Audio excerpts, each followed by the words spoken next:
Chapter 1753. As soon as Lan Su's words fell, the group of delinquents standing around, including Lin Shuya and the others, all froze. What clan leader? What master? How come they couldn't understand what Lan Su was saying at all? But even if they couldn't understand, this group of delinquents didn't dare to make a sound. They had just seen Lan Su drink that cup of juice with the knockout drug. Lan Su had indeed fainted, and now he woke up as if nothing had happened. This could only mean one thing. The knockout drug had no effect on Lan Su at all. And Brother Jie, who had wanted to be the first to make a move on Lan Su, had now been turned from a man to a woman by Yunjian. How could they dare to say anything more? Did they not want their lifeblood anymore? This group of delinquents, who used to be extremely cocky, were now all cowering in the corner, not even daring to say a single word. After hearing Lan Su's words, Yunjian simply kicked Lin Shuya away, sheathed her knife, and turned to look at Lan Su. "Where is he?" Yunjian asked. In her previous life, the old man who taught her hypnotism and all kinds of skills was her master. If it wasn't for him, she might have already died in her previous life. "Let's talk outside." Lan Su glanced at the people around and spoke to Yunjian. "Okay." Yunjian nodded. But before leaving, Yunjian did something very interesting. 30 minutes later, the bar's room attendant came to the room. When she opened the door to the room and saw the scene inside, she was so shocked that she covered her face and screamed.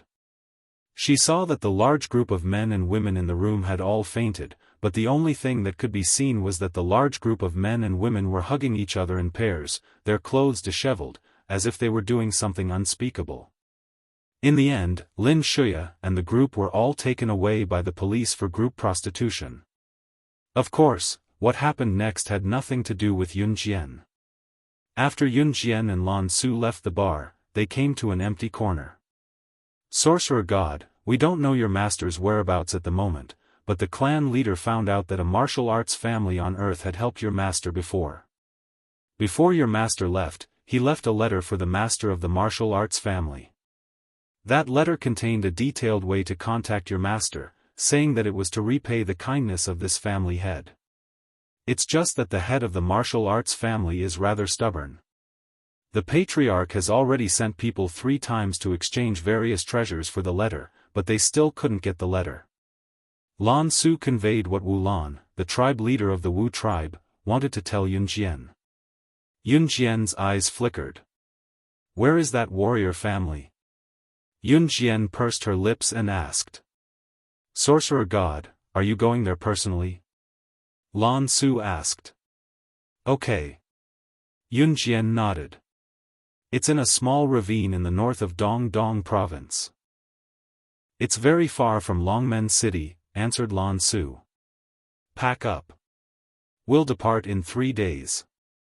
It was Friday, 3 days later. They would depart on a holiday. Yunjian's lips curved as she spoke faintly. "Okay." Lan Su nodded obediently. After the announcement, Lan Su returned to Longmen City while Luo Mei stayed at Qing Yu's house. Chen Sini's injuries were almost healed, so Yunjian went back to Min City's military academy. Lin Wan and Muing stayed with Yunjian for half a day in Min City's military academy. When the physical education class ended in the afternoon, the physical education teacher announced that the students were free to do whatever they wanted. Yunjian, Lin Wan, and Muing sat on a lawn nearby, looking at the blue sky leisurely. "Yunjian, let's go shopping after school on Friday. There's a new mall in Min City recently. The clothes there are really pretty." Lin Wan suggested. "I have something on this weekend," Yunjian declined. "Alright, we'll go next week then." Lin Wan knew Yunjian well. She would not press for the reason even if Yunjian said that she could not go. Yunjian nodded. Just as the physical education teacher returned to his office and Yunjian's classmates were free to do whatever they wanted, a middle-aged man walked over from afar. The middle-aged man left in a hurry, attracting the attention of many people around him. Yun Jian narrowed her eyes as she watched the unfamiliar man walk up to her. When the middle-aged man came to Yun Jian, he knelt down in front of her in front of all the students in the field and shouted, "I'm sorry, Yun Jian. Please save my young master. Save my young master. I beg you." When the surrounding students saw this, they were all stunned for a moment. What was wrong with this man? Why was he kneeling before Yun Jian and begging Yun Jian to save his life? Yun Jian was Team Monarch/God, but she was only good at it. Was it not the doctor's job to save lives? "Uncle, are you looking for the wrong person? Saving people is a doctor's job." Lin Wan replied in front of the other students after she heard that. However, before Lin Wan could finish her sentence, the middle-aged man shook his head and looked at Yun Jian. "No. There's no mistake, it's her. She's the legendary hand of death who can bring the dead back to life." With that, the middle-aged man looked straight into Yun Jian's eyes and said urgently to Yun Jian in front of everyone. Chapter 1754. The middle-aged man's pleading posture was eye-catching. Especially when he had come to the school to beg for help. Yun Jian's class was not the only class that was having PE class. There were a few classes around them that were having PE classes as well. The middle-aged man's cry for help and what he said earlier echoed clearly throughout the classroom, shocking many who were there. Especially when the middle-aged man said the last sentence.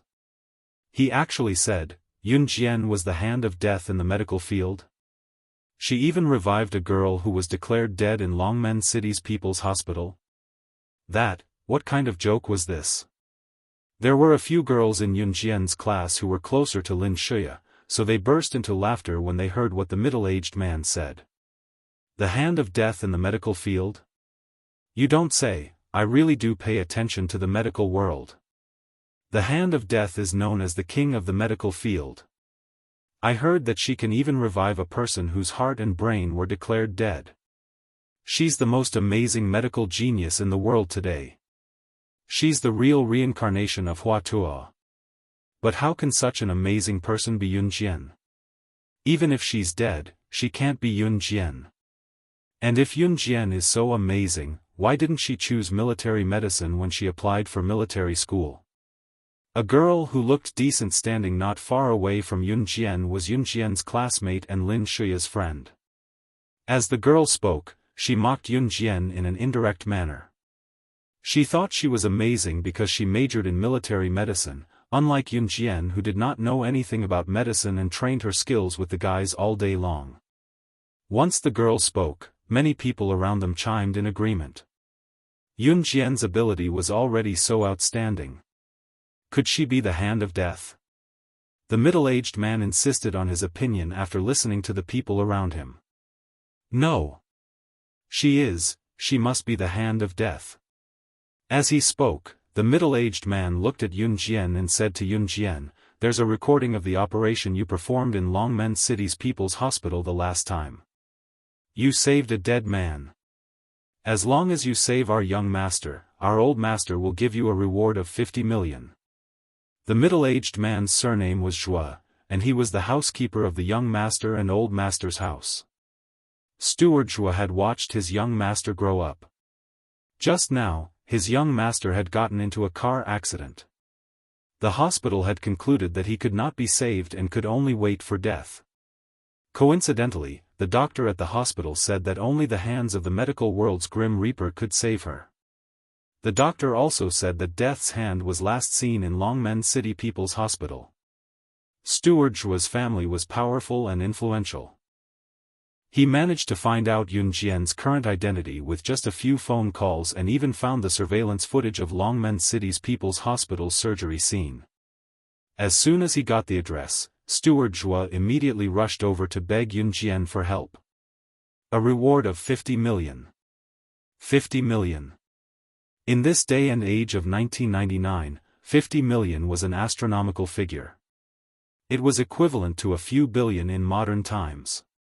Therefore, when they heard Steward Zhua's words, the surrounding students were dumbfounded. Even the girl who was certain that Yun Jian was not the hand of death was completely dumbfounded. Just when everyone thought that Yun Jian would agree to Steward Zhuo's request regardless of whether she was the hand of death or not, a cold smile appeared on Yun Jian's face. From afar, Yun Jian smirked and looked at Steward Zhuo with a cold smirk. She said faintly, "Since when did the fee for me to save someone become so low?" When Yun Jian finished speaking, everyone was stunned. Yun Jian's words meant, could it be that she was the one in the legends? Before they could ponder further, Yun Jian's words were heard again. She was speaking to Steward Zhuo. Chapter 1755. Yun Jian's words entered everyone's ears, and they were all shocked. Yun Jian's words were an admission of her identity, and she was also telling Steward Zhuo about it. She wouldn't save people. As the hand of death in the medical world, Yun Jian rarely saved people. Although she was the hand of death in the medical world, not everyone could be saved. It wasn't easy being a doctor. Not to mention her as the hand of death. Even if an ordinary doctor had excellent medical skills, was very strong, and could perform every operation smoothly, if he failed one day, people would completely lose confidence in him. There was no time when people didn't make mistakes, and there was also no time when they didn't make any mistakes. This was true. However, in the medical world, to the common people, and to the general public, no one would use this to understand doctors. How could there be any mistakes when a person's life was gone? Even an ordinary doctor would be despised because of a careless mistake, let alone her, who was at the top of the medical world. Yun Jian wasn't a god, so naturally, she couldn't save people from the dead every time. In the past, Yun Jian relied on her hands to save people. Now that she had recovered her spiritual power, it was unrealistic for her to use her spiritual power to save people every time. On Earth, every time she used her spiritual power to save someone, she would have to bear the punishment of not making any progress in her cultivation for 10 years. Every time she used her spiritual power, it would be stacked. After saving Chen Sini last time, Yun Jian's cultivation had been stagnant for 10 years. Naturally, she couldn't easily save people again. Yun Jian's words were all true, but to the students around Yun Jian, it was abrupt and shocking. Yun Jian's words didn't mean that she was admitting that she was the hand of death. You're the hand of death. You're really the hand of death. You must be joking. The girl who mocked Yun Jian earlier glared at Yun Jian, her face pale with fright. Mu Ying wasn't surprised at all. She knew that Yun Jian was slaying God, so she knew that all these identities meant nothing to Yun Jian. Steward Zhuo's expression changed slightly after hearing Yun Jian's words. He wasn't surprised that Yun Jian would reject him. In front of everyone, Steward Zhuo fished out a black envelope from his pocket and passed it to Yun Jian. "This is a letter that my master wrote to you. He said that he wants you to read this letter before making a decision." Yun Jian was sitting lazily on the lawn, her arms resting on both sides of her body, her eyes narrowed. Seeing Steward Zhuo pass a letter to her, she accepted it and quickly opened the envelope to skim through its contents. After reading the letter, Yun Jian tore it into pieces in front of everyone. Then, she stood up and said to Steward Zhuo, "Let's go." Steward Zhuo was skeptical at first. Before he came to look for Yun Jian, his master had said that Yun Jian would never agree to save his young master. However, his master had given him a letter saying that Yun Jian would definitely agree after reading it. Where are we going?" Steward Zhuo didn't know how to react. By then, Yun Jian had already informed Lin Wan and Mu Ying and walked away. After Steward Zhuo asked, Yun Jian's voice came from afar. "Your young master is beyond saving if we're late." Did Yun Jian mean that? She agreed. Steward Zhuo didn't know how to react. Chapter 1756. Yun Jian's change in attitude caught everyone off guard. Why did she agree? Mu Ying and Lin Wan didn't understand why Yun Jian had agreed, but Yun Jian must have her reasons for doing so. Seeing Yun Jian walk away, the girl who had mocked Yun Jian at first, but was later shocked by Yun Jian's actions, her face darkened. Since Steward Zhuo could enter the school through the main entrance, he could definitely take Yun Jian out immediately. Moreover, Steward Zhuo's family was very powerful. It wouldn't be difficult for him to take Yun Jian out of the school first. Steward Zhuo was the steward of the Shen family. The Shen family was a wealthy family in Jiang province, not far from Zhe province. The Shen family was built by Steward Zhuo's father. The Shen family was a wealthy family. Strictly speaking, although they weren't as rich as the Luo Berry family, in this era, a wealthy family like the Shen family was an existence that ordinary people could only look up to. They were an existence that ordinary people would never be able to touch in their entire lives. The Shen family had a private helicopter. Steward Zhuo took the private helicopter from Jiang province to Min City in Zhe province. The helicopter flew for more than an hour before Yun Jian arrived in Jiang province. Nancheng, Jiang province. Nancheng was the richest and most prosperous area in Jiang province. Although Nancheng wasn't as developed as Zhe province, it wasn't that bad either. Steward Zhuo took Yun Jian directly to the Nancheng People's Hospital. According to him, his young master had been sent to the Nancheng People's Hospital. He was relying on the hospital's equipment to keep him alive. He was in a coma. In this state, he could only hold on for 3 more days. Steward Zhuo took Yun Jian all the way to the operating room. However, halfway there, Steward Zhuo, who was taking Yun Jian, encountered a group of people. This group of people had sad faces. They were obviously the young master's family and friends. Yun Jian, who was standing at the side, could see that this group of people was worried about the young master's life because of the car accident. Although everyone in this group of people looked depressed, some of them were pretending, and some of them were really so. When they saw Steward Zhuo, an elegant woman who was holding a handkerchief ready to wipe her tears, but Yun Jian could not see any hint of sadness in her, called out to Steward Zhuo, "Steward Zhuo, Steward Zhuo. Steward Zhuo, Master asked you to bring the hand of death from the medical world here. Why did you bring this little girl here? Is this little girl Xiaocheng's girlfriend?" The woman glanced at Yun Jian from left to right. Yun Jian could clearly feel that the woman didn't like her. Xiaocheng was the young master that Steward Zhuo mentioned, Shen Xiaocheng. As for this woman, her name was Hua Wenru. She was Shen Xiaocheng's stepmother. When Hua Wenru saw Yun Jian, her face was full of disgust.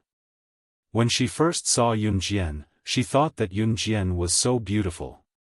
Could she be Shen Xiaocheng's girlfriend, who had seduced Shen Xiaocheng to fight for the Shen family's inheritance? Therefore, Hua Wenru didn't wait for Steward Zhuo to explain. She decided on an identity for Yun Jian herself. Then, she started nagging at Yun Jian. "Little girl, you're so young, but you're so cunning. Our Xiaocheng doesn't want a girlfriend like you. Hurry up and leave." Hua Wenru glared fiercely at Yun Jian. She didn't look like the stepmother who was wiping her tears with a handkerchief when she found out that Shen Xiaocheng was dying. Yun Jian's eyes flashed. "That's right. Our big brother doesn't want a girlfriend like you. Big brother has been in an accident for so long, and you're only here to see him now." Scram! A young girl standing next to Hua Wenru actually shed tears. She really thought that Yun Jian was Shen Xiaocheng's girlfriend after Hua Wenru's words.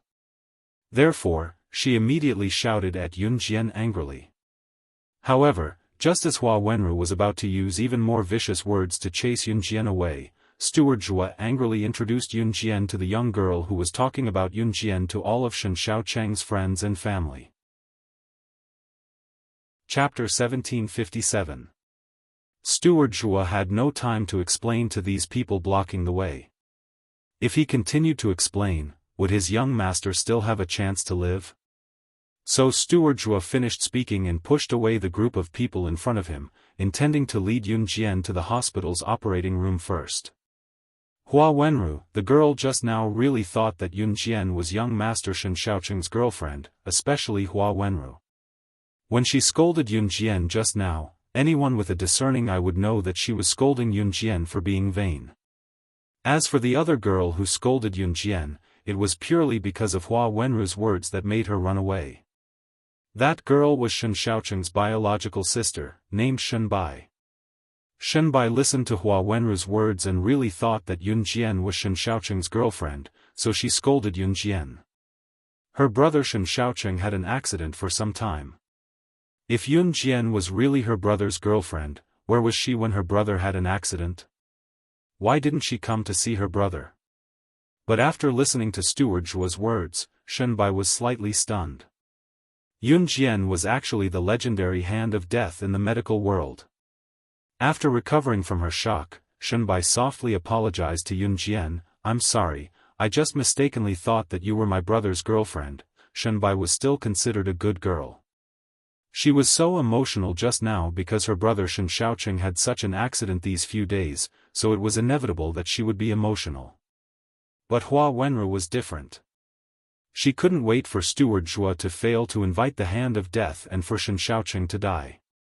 When she saw Steward Zhuo bring Yun Jian over, Hua Wenru was already certain that Yun Jian was definitely not the hand of death, so she just spoke up to find a reason to suppress Yun Jian.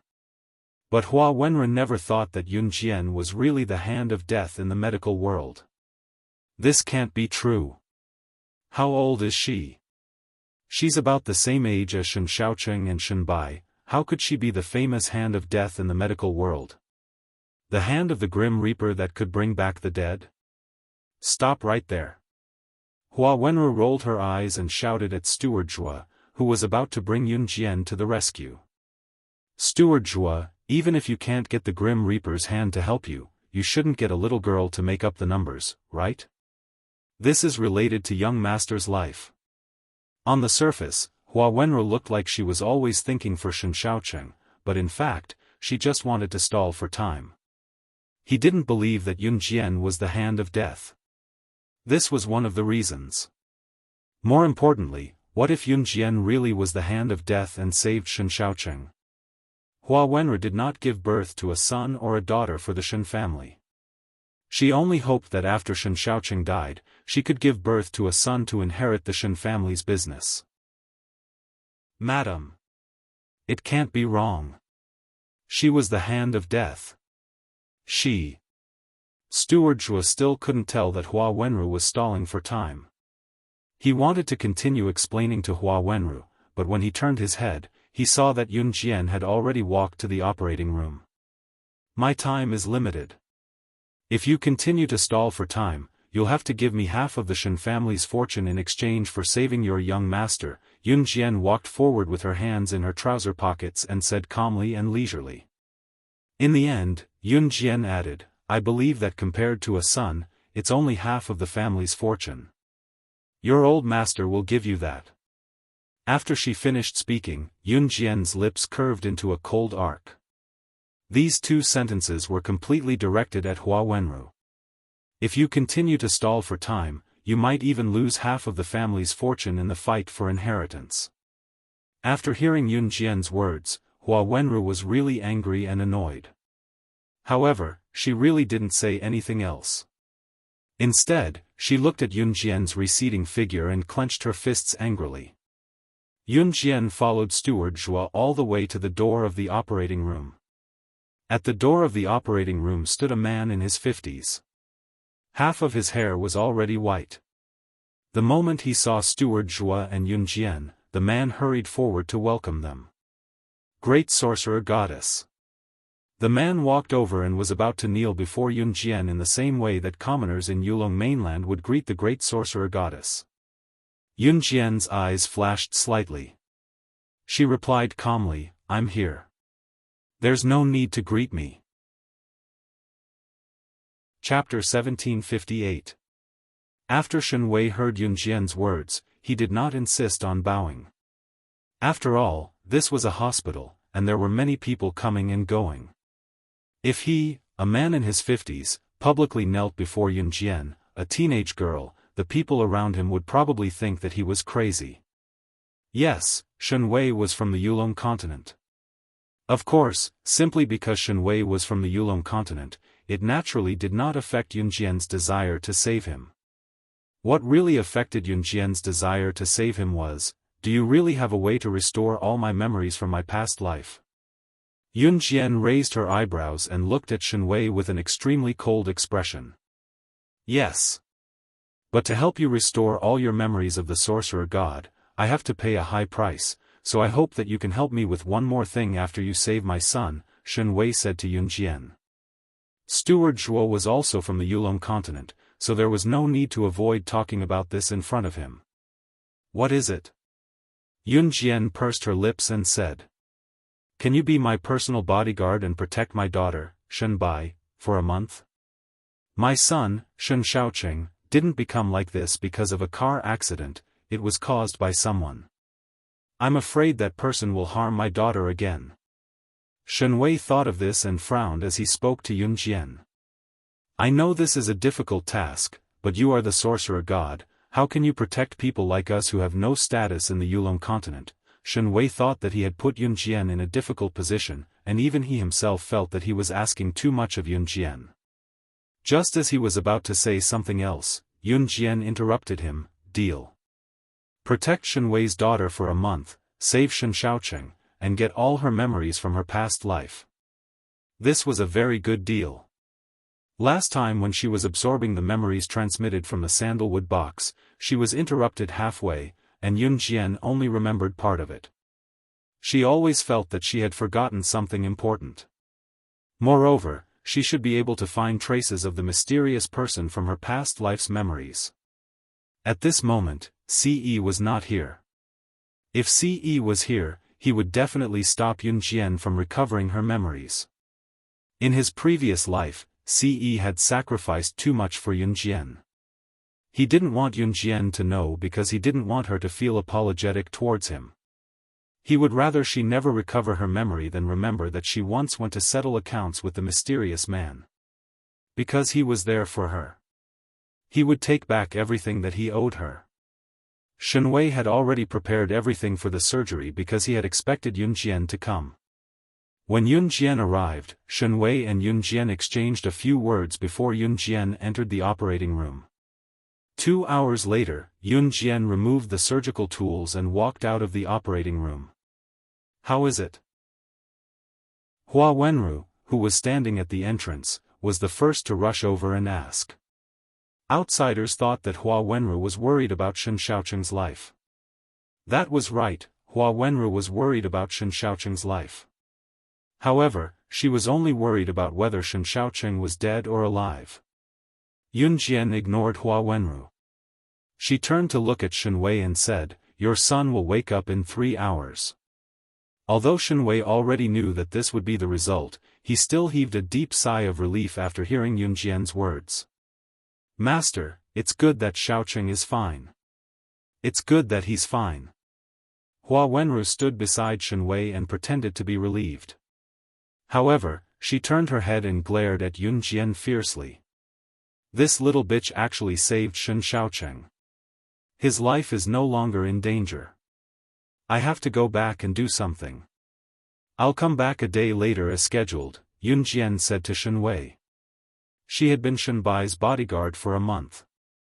During this month, she had to ask for leave from the school and explain to Qin Yiru that she could disappear for a month for no reason. Moreover, she had to explain the reason to Ce. Otherwise, he would come looking for her. In fact, even if Yun Jian didn't say anything, Ce would still come looking for her no matter where she went. For some reason, Yun Jian felt that Ce didn't want her to remember her past life. Therefore, Yun Jian didn't tell Ce the details. Chapter 1759. Yun Jian returned to Longmen City after that. First, she contacted Lan Su to postpone her trip to Dongdong province to ask for an envelope containing her master's contact number from the head of the martial arts family for a month. She then went back to settle Luo Mei down and explained to Qin Yiru before returning to Min City's military academy to apply for a month's leave. Yun Jian's ability was outstanding, so it was not difficult for her to apply for a month's leave in school. Qin Yiru was aware of her identity now. Before she left, Qin Yiru reminded her to be careful of her own safety and to remember one thing no matter what danger she encountered. Don't treat your life as a joke. It's not scary to lose anything because you still have us. Hearing Qin Yiru's words, Yun Jian's heart warmed. A day later, Yun Jian arrived at the Shen residence as scheduled. The Shen family's villa was similar to Gu Yunjian's. The style was grander and classy, so it was presentable. By then, Yun Jian had already entered the Shen family's house. When Shen Wei saw Yun Jian, he gave her a small bow and brought Yun Jian to the study to discuss business. Hua Wenru clenched her fists tightly when she saw this. This little slut, she couldn't be thinking of seducing his master, right? In the study. Yun Jian sat in front of the desk in the study while Shen Wei stood beside her, looking at her submissively with his head lowered. If an outsider were to see this, they would be scared to death. Shen Wei was a prominent figure in the southern part of the province. For such a prominent figure to be so respectful to a teenage girl, would it not be frightening? Yun Jian played with the black pen in her hand as she listened to Shen Wei introduce the Shen family's current situation to her lazily. I, Shen Wei, was originally the pride of an aristocratic family in the Yulong continent. Although my Shen family is not even a 10,000th of the sorcerer tribe, it's still not bad. I, Shen Wei, was originally the heir of the Shen family, but I was framed and chased out of the Yulong continent. Shen Wei was originally the heir of the Shen family in the Yulong continent. After being framed, he was chased out of the Yulong continent. As he had nowhere to go, he left the Yulong continent with Steward Zhua, who was willing to follow him, and came to Earth. Then, she met Shen Xiaocheng and Shen Bai's biological mother, so she settled down on Earth. Shen Xiaocheng and Shen Bai's mother died early due to illness.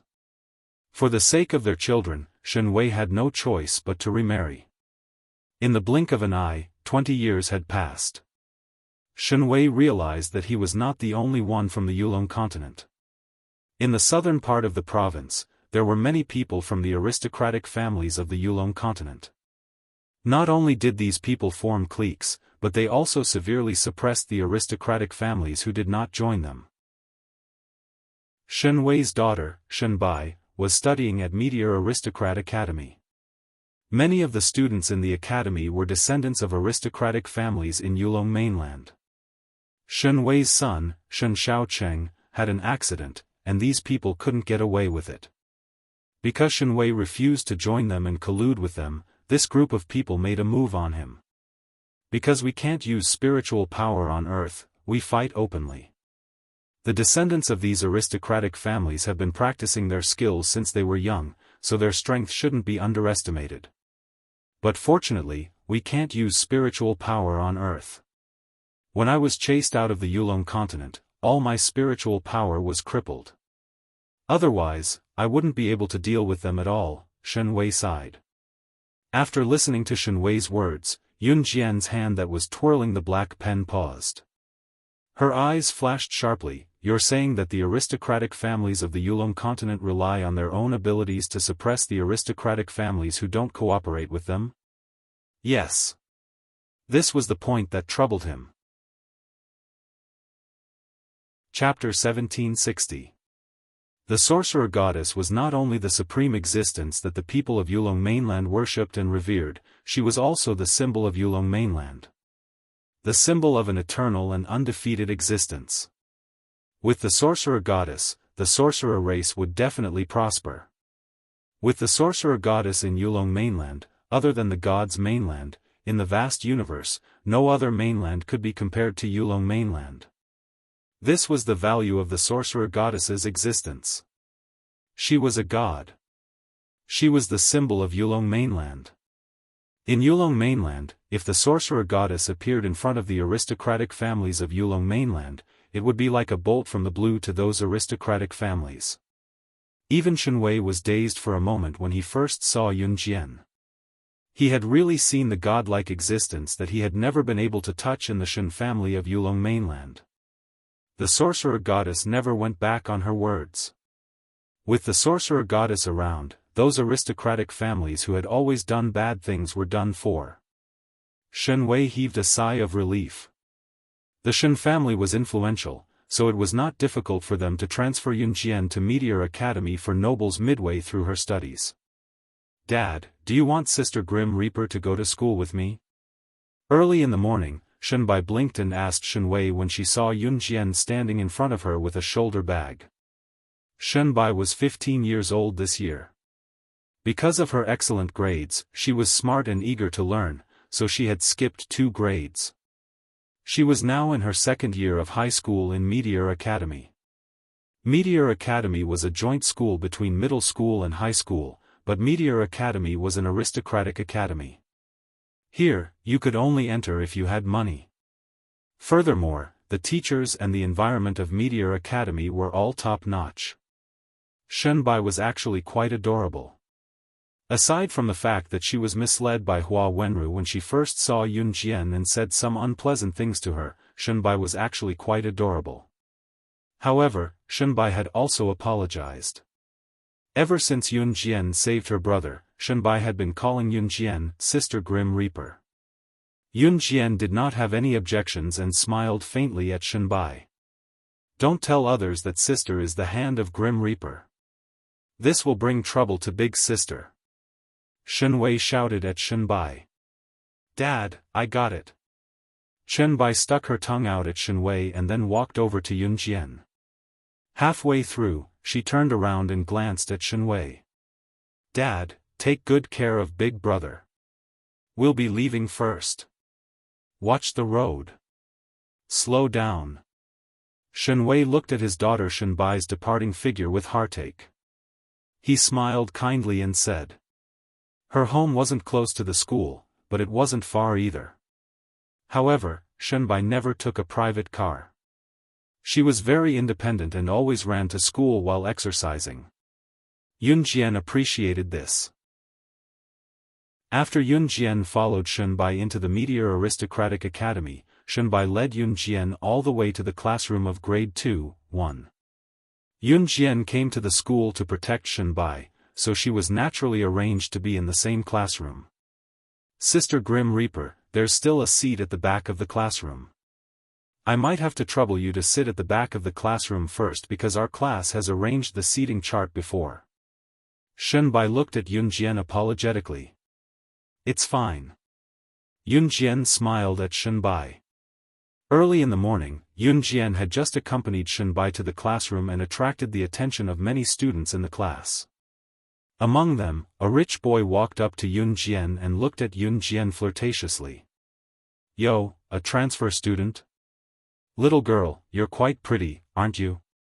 Just as he said this, suddenly, a series of exclamations came from the field outside the classroom. Ah! Young Master Leng is here. Young Master Leng is so handsome. Our young Master Lin is still more handsome. He's indeed one of the 3 school hunks in our school. Oh my God! I'm about to faint from how handsome he is. Such words kept ringing out. When Shenbai heard this, she put down the school bag in her hand in an uproar and said to Yunjian, Sister, I'll go take a look. Then, she ran out.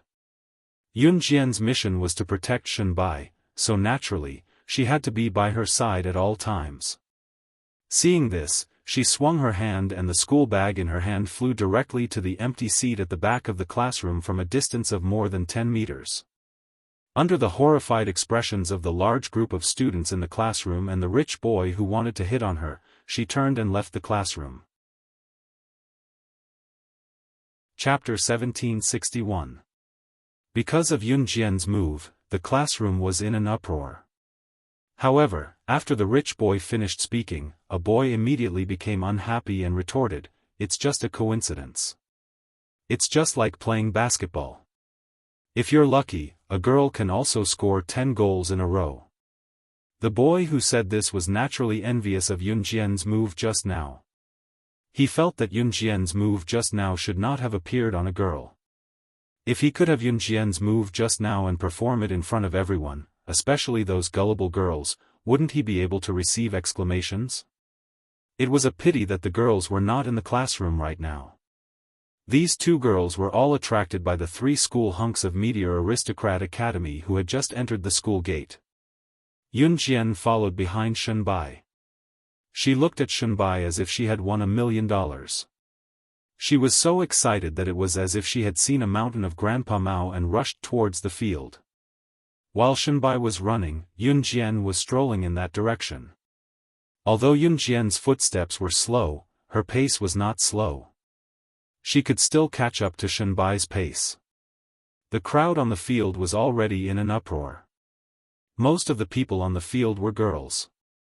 One by one, they were screaming as if the rain from the sky was Grandpa Mao. However, in the distance, a boy wearing sunglasses and two other boys wearing branded clothes got out of three luxurious sports cars. It was not hard to tell that these three people were the targets of this group of people's screams. Shenbai stopped running when she was 20 meters away from the crowd. She jumped to a place where she could stand very high and see further. She looked at the one wearing sunglasses among the three boys. Yun Jian simply sat beside Shenbai with a lazy look on her face. After about 10 minutes, the three boys were surrounded by a group of girls as they walked over. However, they passed by this place. Because Shenbai was standing very high, among the three boys, the gentler-looking boy turned his head to look at Shenbai. However, Shenbai did not look at this gentle-looking boy. Her eyes were fixed on the boy in sunglasses in the distance who was called young Master Leng. This pretty good-looking boy with sunglasses and a cold face was called Leng Yichen. He was one of the three school hunks of the Meteor Aristocratic Academy. He was handsome and cold, and was the future target of many girls. As for the other two, they were also one of the three school hunks of the Meteor Aristocrat Academy. The gentle and elegant boy was called Song Zilin, and the sloppy boy was called Gong Shangjin. The family backgrounds of the three of them were among the best in the entire Z nation. At this moment, the three boys were surrounded by a large group of girls. When they passed by Yun Jian and Shenbai who was standing at a high place, Shenbai screamed at the boy wearing sunglasses. Cold, before her voice fell, Yun Jian's eyes suddenly flashed sharply. In the next second, she saw a young girl in the distance holding a water sprayer, spraying water in the direction of Yun Jian and Shenbai. It was obvious that she did it on purpose. Yun Jian's eyes flashed slightly, and in the next second, she suddenly flew up. Because there were girls surrounding the three boys, Yun Jian and Shenbai's location was very empty. Therefore, Yun Jian's action of flying up was very attractive. This time, not only did the girls chasing the three school hunks see this scene, even the three school hunks saw it. They saw Yun Jian fly over Shenbai who was standing at a high place. In a short 3 seconds, she turned around and brought Shenbai to a place less than 10 meters away from the sprayer. Chapter 1762. Because Yun Jian's actions were too eye-catching, the surrounding people all looked over. The three school hunks also noticed Yun Jian. However, they saw Yun Jian standing more than 10 meters away, unscathed. She brought Shenbai along and nimbly avoided the spray of the water spray. Yun Jian's slender and perfect figure was also presented in front of everyone. Seeing his brother Leng Yichen stop and look at Yun Jian, Song Zilin raised his eyebrows. It was rare for his brother Leng Yichen to stop and look at a young girl. "Chen, why aren't you moving?" Song Zilin asked. After Yun Jian, who was standing in the distance, pulled Shenbai away from the spray of the water spray, Shenbai reacted and said angrily, "It's Lin Chui. It's not the first time she's done this to me." After saying that, Shenbai pointed at the place where the water spray came from and said hatefully, "Lin Chui, you're shameless. I don't have any grudges with you. Why do you have to go against me every time?" Seeing that Shenbai had noticed her, Lin Chui, who was hiding in the dark, walked out. "Ah! It's our school's beauty. It's not the first time she's done this to Shenbai in public." "That's right. I think our school's beauty can't stand girls being nice to young Master Leng. I won't dare to like young Master Leng in the future. If the school's beauty goes against me, then I'm done for." Countless female exclamations immediately sounded from the surroundings. Lin Qiui was the school beauty of Meteor Aristocratic Academy. She was beautiful and came from a rich family. Usually, if a girl dared to pursue Lin Yichen, Lin Qiui would definitely make that girl unable to survive in the academy. The person who sprayed Yun Jian and Shen Bai with the water spray was Lin Qiui's little follower. After Lin Qiui walked over, she glanced coldly at Yun Jian and Shen Bai. Then, she turned her head and said to Shen Bai, "With a small aristocratic family like your Shen family, you actually dare to have designs on young Master Leng. Do you not want to survive in the academy anymore?" Many of the young masters and young ladies of the Meteor Aristocratic Academy were descendants of aristocratic families from the Yulong continent. In the academy, these young masters and ladies from the aristocratic families of the Yulong continent had never even been to the Yulong continent. They had only heard about the Yulong continent from their elders. There was also the legend of the sorcerer god, the supreme existence of the Yulong continent. Here, the clans of the Yulong continent were generally referred to as aristocratic families. Not only were Lin Qiui's elders from Yulong mainland, but even the elders of the three school hunks were from Yulong mainland. In fact, many people in the academy knew about the legend of the Yulong continent. However, it was just a legend. The elders of these young masters and ladies came from the Yulong continent, but that was hundreds or thousands of years ago. As for whether the Yulong continent really existed or how to return to the Yulong continent, these people had no idea at all. Therefore, the Meteor Aristocrat Academy had formed a style. That was, in this place, those who were young ladies or young masters of aristocratic families had a higher status. Leng Yichen, Song Zilin, and Gong Shangjin, the three school hunks, had the highest status in their families. Therefore, in the Meteor Aristocratic Academy, their status was also the highest. Next was Lin Qiui's family. Yun Jian had also heard about these things from Shen Wei. She did not expect that there would be so many aristocratic families from the Yulong continent. Hundreds or thousands of years ago, after the entrance to the human world from the Yulong continent was opened, they migrated to Earth. Yun Jian sneered. Lin Qiui scolded Shen Bai. Shen Bai was afraid that the Lin family would implicate the Shen family, so she really did not say anything. Seeing this, Leng Yichen wanted to turn and leave. She was just a descendant of a small aristocratic family. However, at the moment when Leng Yichen and the other two were about to leave, they saw Lin Qiui on the other side seeing how beautiful Yun Jian was. She was actually prettier than herself, and jealousy grew in her heart. "Which aristocratic family are you from?" Lin Qiui looked askance at Yun Jian and asked disdainfully.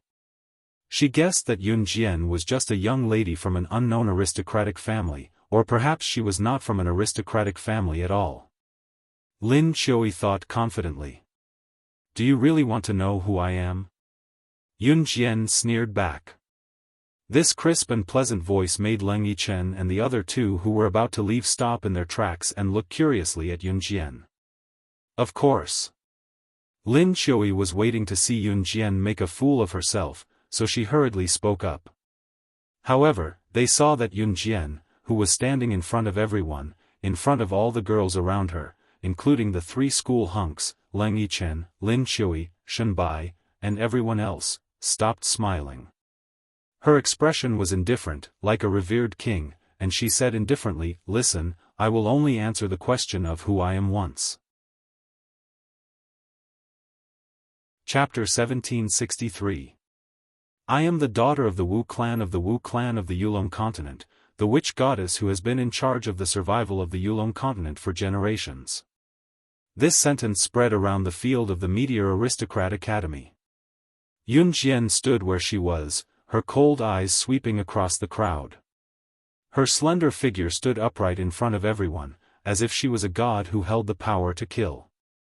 This sentence also spread to the ears of everyone present. It also spread to the ears of Leng Yichen, Song Zilin, Gong Shangjin, as well as the campus belle Lin Qiui, who was standing in front of Yun Jian. It stirred up the fiery hearts of this group of people, causing everyone present to be flabbergasted. "What did you say? You are the daughter of the Wu clan of the Yulong continent, the witch goddess. The legendary sorcerer god." Lin Qiui had the biggest reaction when she heard Yun Jian's words.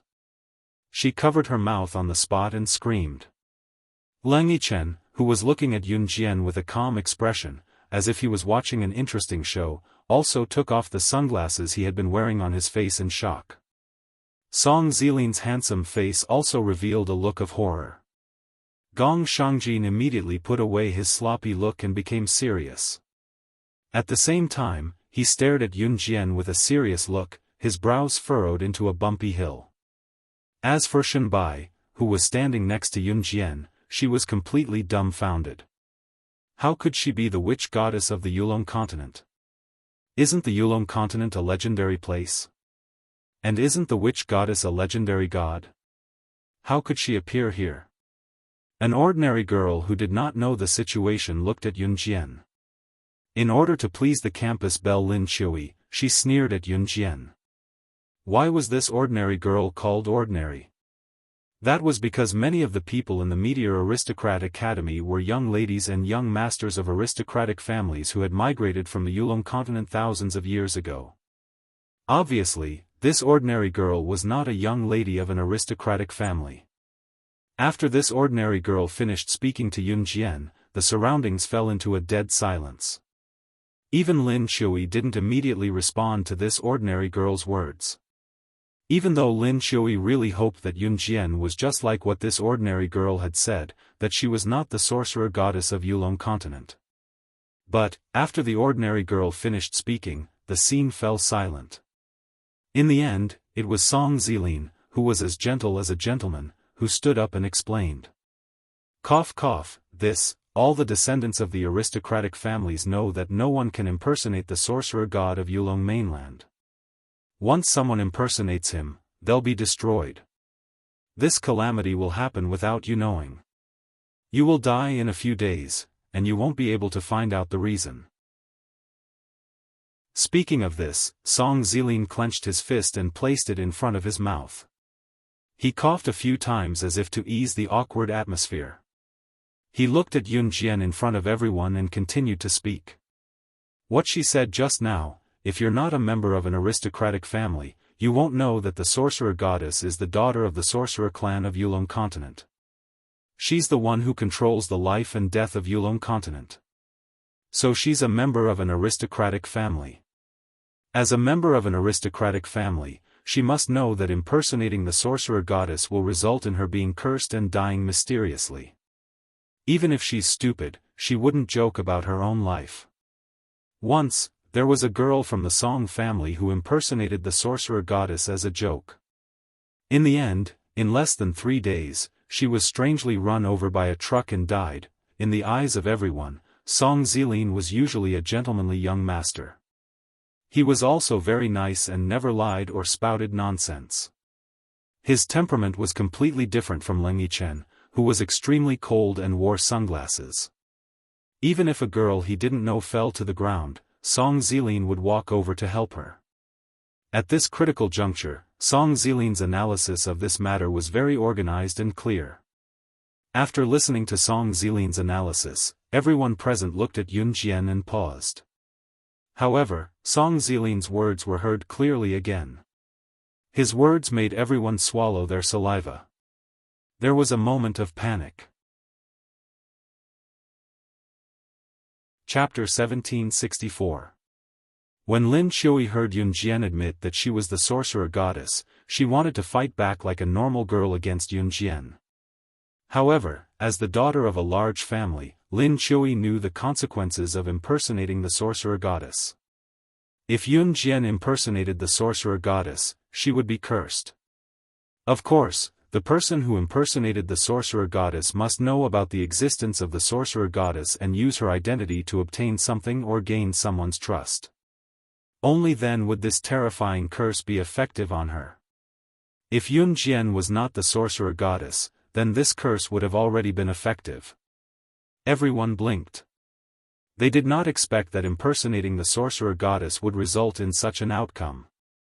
If they were to accidentally impersonate the sorcerer god, those who don't know will not be cursed if they impersonate the sorcerer goddess. Song Zilin once again spoke out the fear in everyone's hearts. After a pause, Song Zilin continued to joke with the large group of ordinary girls who were chasing after Leng Yichen, Song Zilin, and Gong Shangjin, who were oblivious to the situation. Just now, Song Zilin said, however, let me tell you a very bad news.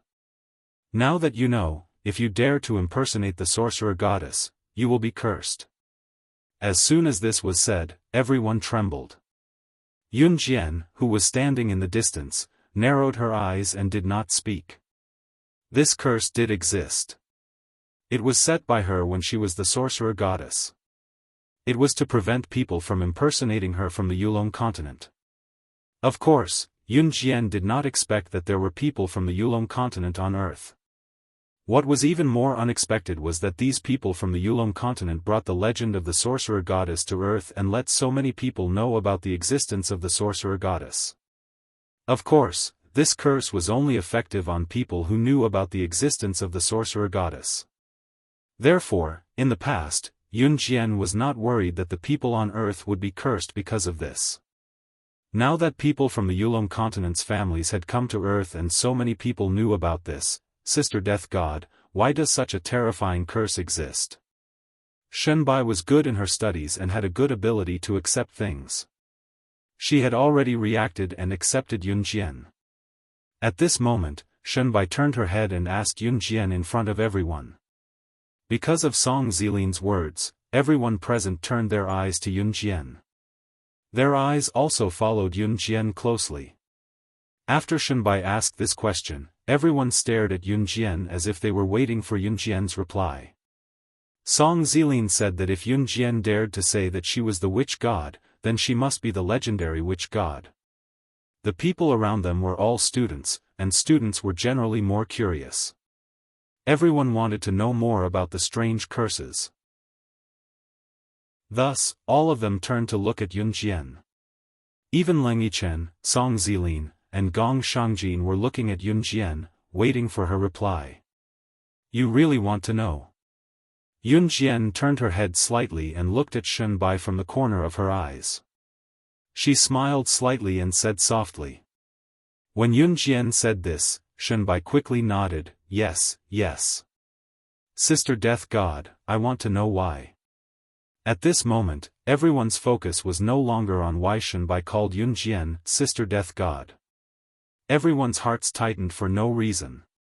At this moment, Yun Jian's smile suddenly disappeared in front of everyone and she said coldly, I was cursed by the witch god. I, the witch god, have protected the witch race for thousands of years in the Yulong continent. I once defeated 1009 continents who invaded and slandered my Yulong continent.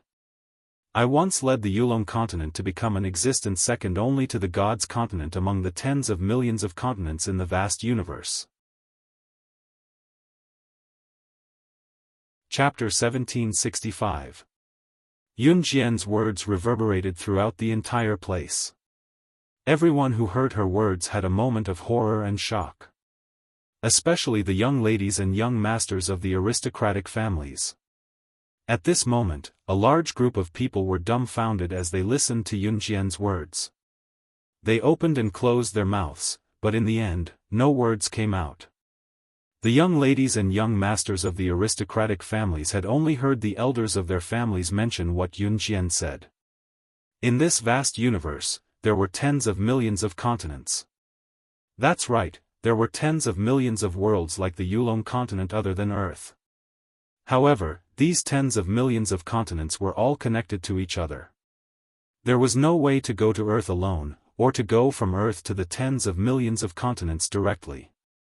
Even if the top masters of the tens of millions of continents wanted to go to Earth, there was no way at all. Earth and the continents were like two unrelated worlds, each living their own lives.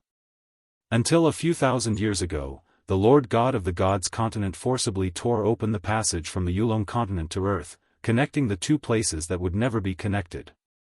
As for Leng Yichen, Song Zilin, Gong Shangjin, Lin Shui, Shenbai, and the other ancestors of the aristocratic families of the Yulong continent, they came here through that passage. However, hundreds of years ago, the passage collapsed, so the aristocratic families of Leng Yichen and the others did not know how to return to the Yulong continent. After settling down on Earth for a few generations, their understanding of the Yulong continent could only be found through the records of their ancestors or the books passed down. Undoubtedly, these people did not know that the stone cave in the ancient tomb was the entrance to the Yulong continent. Of course, even if these people knew, they could not go back because it had been passed down for generations. The ancestors who had the strength of the Yulong continent had passed away, leaving behind Leng Yichen and the others who were only descendants of the aristocratic families. They did not have the ability to pass through the stone cave at all. However, whether it was Leng Yichen or the descendants of the aristocratic families present, they had all subconsciously heard that the Yulong continent was at the bottom of the tens of millions of continents. The women of the Yulong continent were so lowly that any man from the continent could violate them. The people of the Yulong continent lived a life worse than death. That was the fate of the weak. However, at that time, the daughter of the sorcerer clan, led the sorcerer clan to rule the entire Yulong continent. In just a few decades, the Yulong continent became an existence second only to the gods' continent. Among the tens of millions of continents, the Yulong continent was originally the lowest level continent. However, the sorcerer clan's daughter led it to the peak of the tens of millions of continents. It could be said that the Yulong continent was the strongest continent because of the sorcerer continent's continent at that time. This matter had shaken the entire universe at that time. The sorcerer's battle. As for the deity's continent, it was a hidden continent. The people living on the deity's continent were all deities. Gods of the continents, gods of the continent of the world continent would be continent. There were even rumors that the sorcerer god had once killed a deity from the deity's continent. Had it all of the people's SSSS world continent and of the S. When they first heard it, they were all frightened. However, the fear at that time was not as shocking as what Yun Jian had just said. What Leng Yichen and the others had heard at that time was only a rough idea. Yun Jian had just told them the details that they did not know. People who weren't there wouldn't be able to understand this kind of shocking feeling.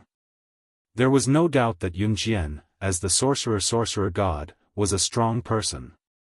How strong was she? Chapter 1766. After Yun Jian finished speaking, a large group of people stood around her. There were at least a few hundred people.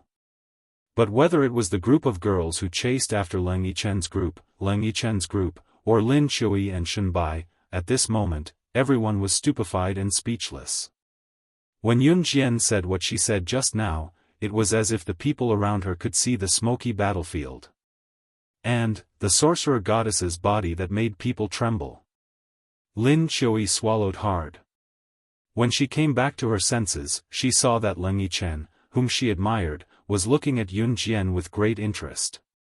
Seeing this, Lin Chui's hands suddenly clenched into fists. Who cared if she was the sorcerer goddess or not? How dare she attract the attention of her man? She must have a death wish. Don't talk as if you're really the sorcerer goddess. Young Master Lin just said that you're the sorcerer goddess. Do you really think you're the sorcerer goddess? Besides, we don't even know if that curse is effective. What if you mysteriously die in a few days? What if you're a fake? Heh, I don't believe such a made-up lie unless you're really the sorcerer goddess of Yulong continent. Lin Chui's eyes turned. She suddenly remembered what Song Zilin said just now. He only said that Yun Jian was the sorcerer goddess, but he couldn't be sure that Yun Jian was the sorcerer goddess. After she finished speaking, the crowd that was silent from Yun Jian's words instantly came back to their senses. Lin Chui's words rang out again. At this moment, Lin Chui suddenly thought of a very important point. She said confidently in front of everyone, "Oh right, our Lin family's ancestors once recorded that the sorcerer goddess had fallen thousands of years ago. They also left behind a sentence." When Lin Chui said this, Many of the surrounding students' curiosity was piqued by Lin Shui. "Shui, what is it? Tell us quickly, everyone is curious."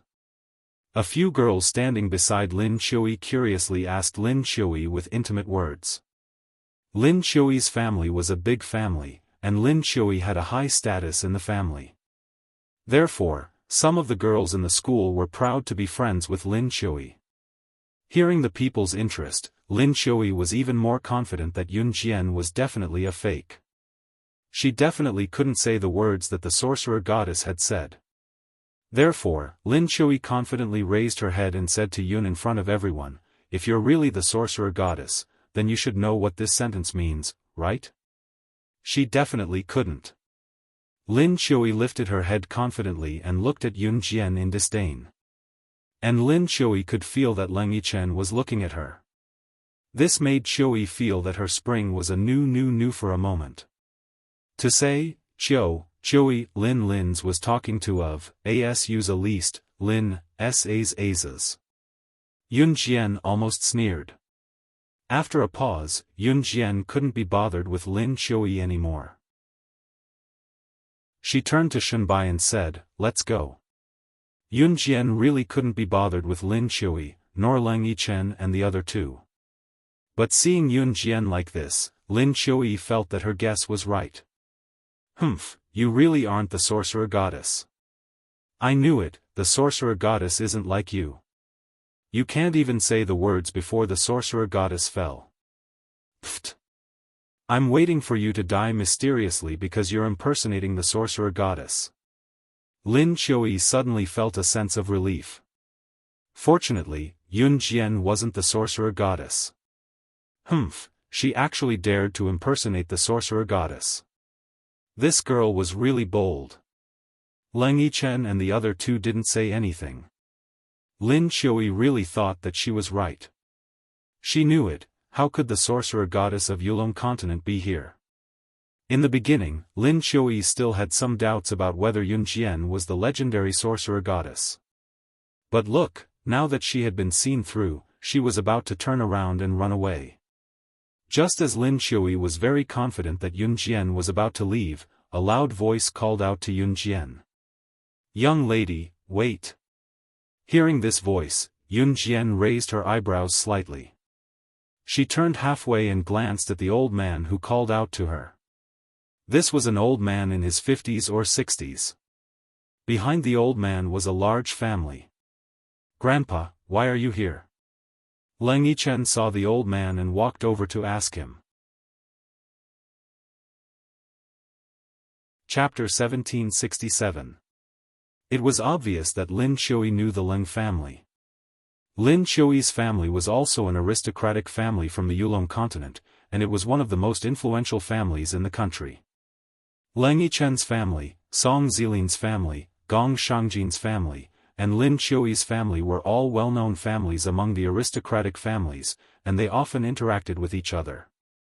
Therefore, when Lin Shui saw the old man, she jumped up and down and pretended to be a naive young girl.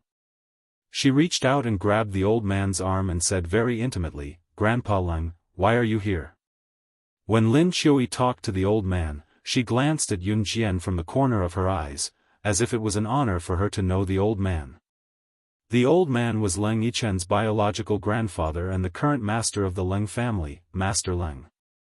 Master Leng got the news that a girl in the meteor aristocratic school claimed that she was the goddess of witchcraft. Therefore, Master Leng hurried to the school with his family. The moment he saw Yun Jian, Master Leng felt that Yun Jian was extraordinary, so he stopped her at once. Old Master Leng ignored his grandson, Leng Yichen, and granddaughter, Lin Shui, who were family friends. His sharp gaze landed on Yun Jian as he asked her in front of everyone, "What do you think? Young lady, are you really the goddess of witchcraft from the Wu family on the Yulong continent?" Master Leng was very excited when he said that, and everyone present could feel his emotions at the moment.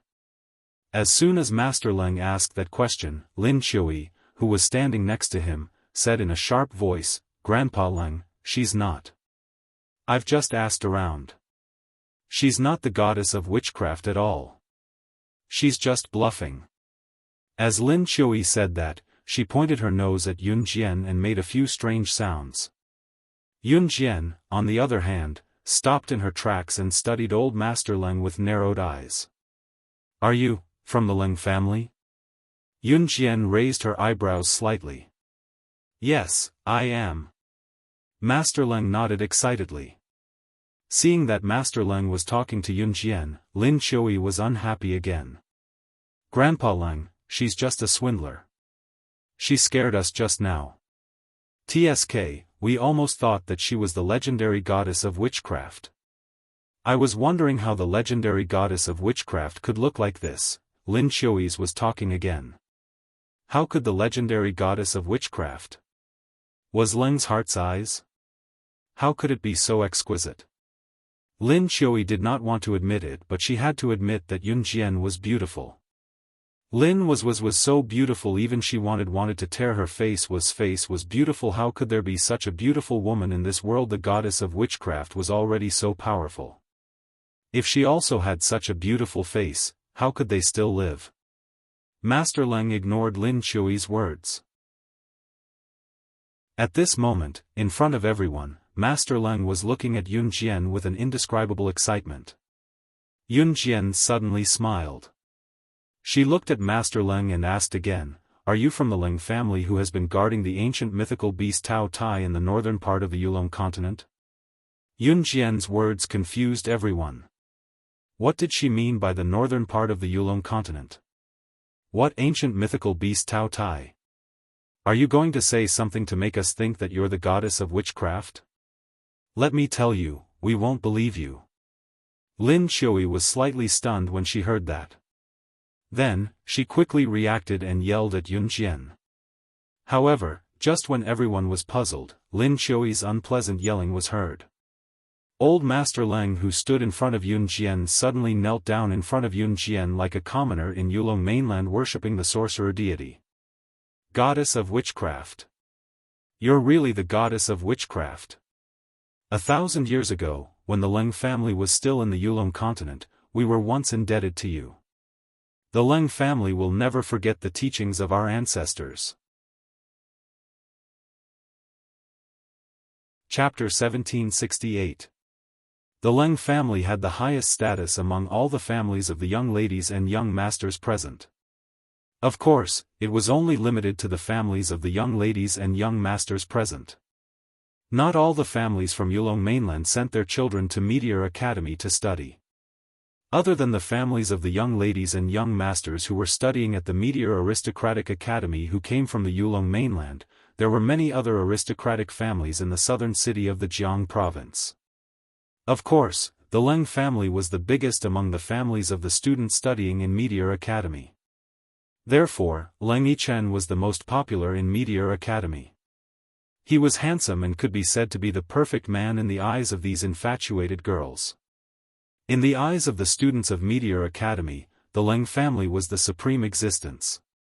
As the head of the Leng family, Master Leng was undoubtedly the object of everyone's admiration. However, such an object of everyone's admiration was kneeling in front of Yun Jian, who was also a student of Meteor Academy. The surrounding students, including the group of Leng family members behind Master Leng, were all dumbfounded. "Grandpa Leng, you. How can you kneel in front of her? Even if she's really the witch goddess, how can you kneel in front of her? You're an elder. She should be the one kneeling in front of you." Lin Qiuyi was dumbfounded. She never thought that Master Leng would kneel in front of Yun Jian in front of everyone. The people around, including Lin Qiuyi, Leng Yichen, Song Zilin, and Gong Shangjin, were all dumbfounded. They thought that the excitement on Master Leng's face when he saw Yun Jian was already shocking enough. However, Master Leng actually knelt in front of Yun Jian. Judging from Master Leng's tone, it seemed that the Leng family had received the witch goddess favor when they were in Yulong mainland. Lin Qiuyi's words were quickly interrupted by Song Zilin. Song Zilin was a smart person. He looked at Lin Qiuyi and coughed twice, then pointed out Lin Qiuyi's words. "If she's really the witch goddess, she already existed in this world when our ancestors were still in Yulong mainland. In terms of seniority, Grandpa Leng is indeed younger than her. Song Zilin, Leng Yichen, and Gong Shangjin were good friends and had grown up together. Because aristocratic families interacted with each other and Lin Shui loved Leng Yichen, Song Zilin often ran into Lin Shui. Song Zilin didn't like Lin Shui, so he couldn't help but interrupt Lin Shui. Song Zilin's words were like a slap to Lin Shui's face. That was right. If Yun Jian was really the witch divinity, her seniority would be much higher than old Master Leng's. As soon as Song Zilin's words fell, Lin Shui's face instantly sank.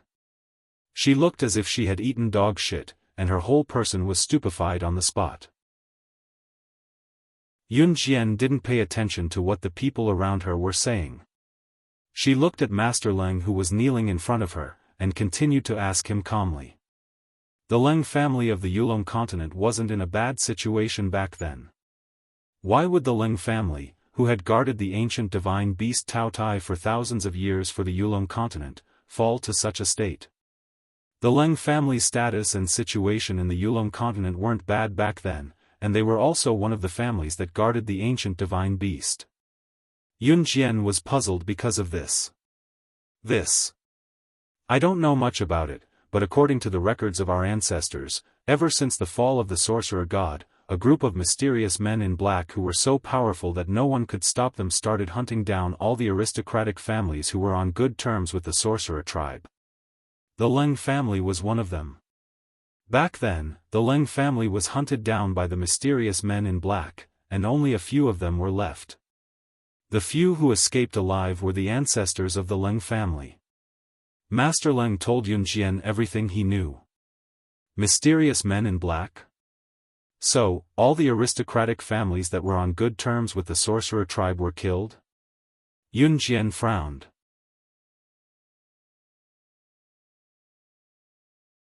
Chapter 1769.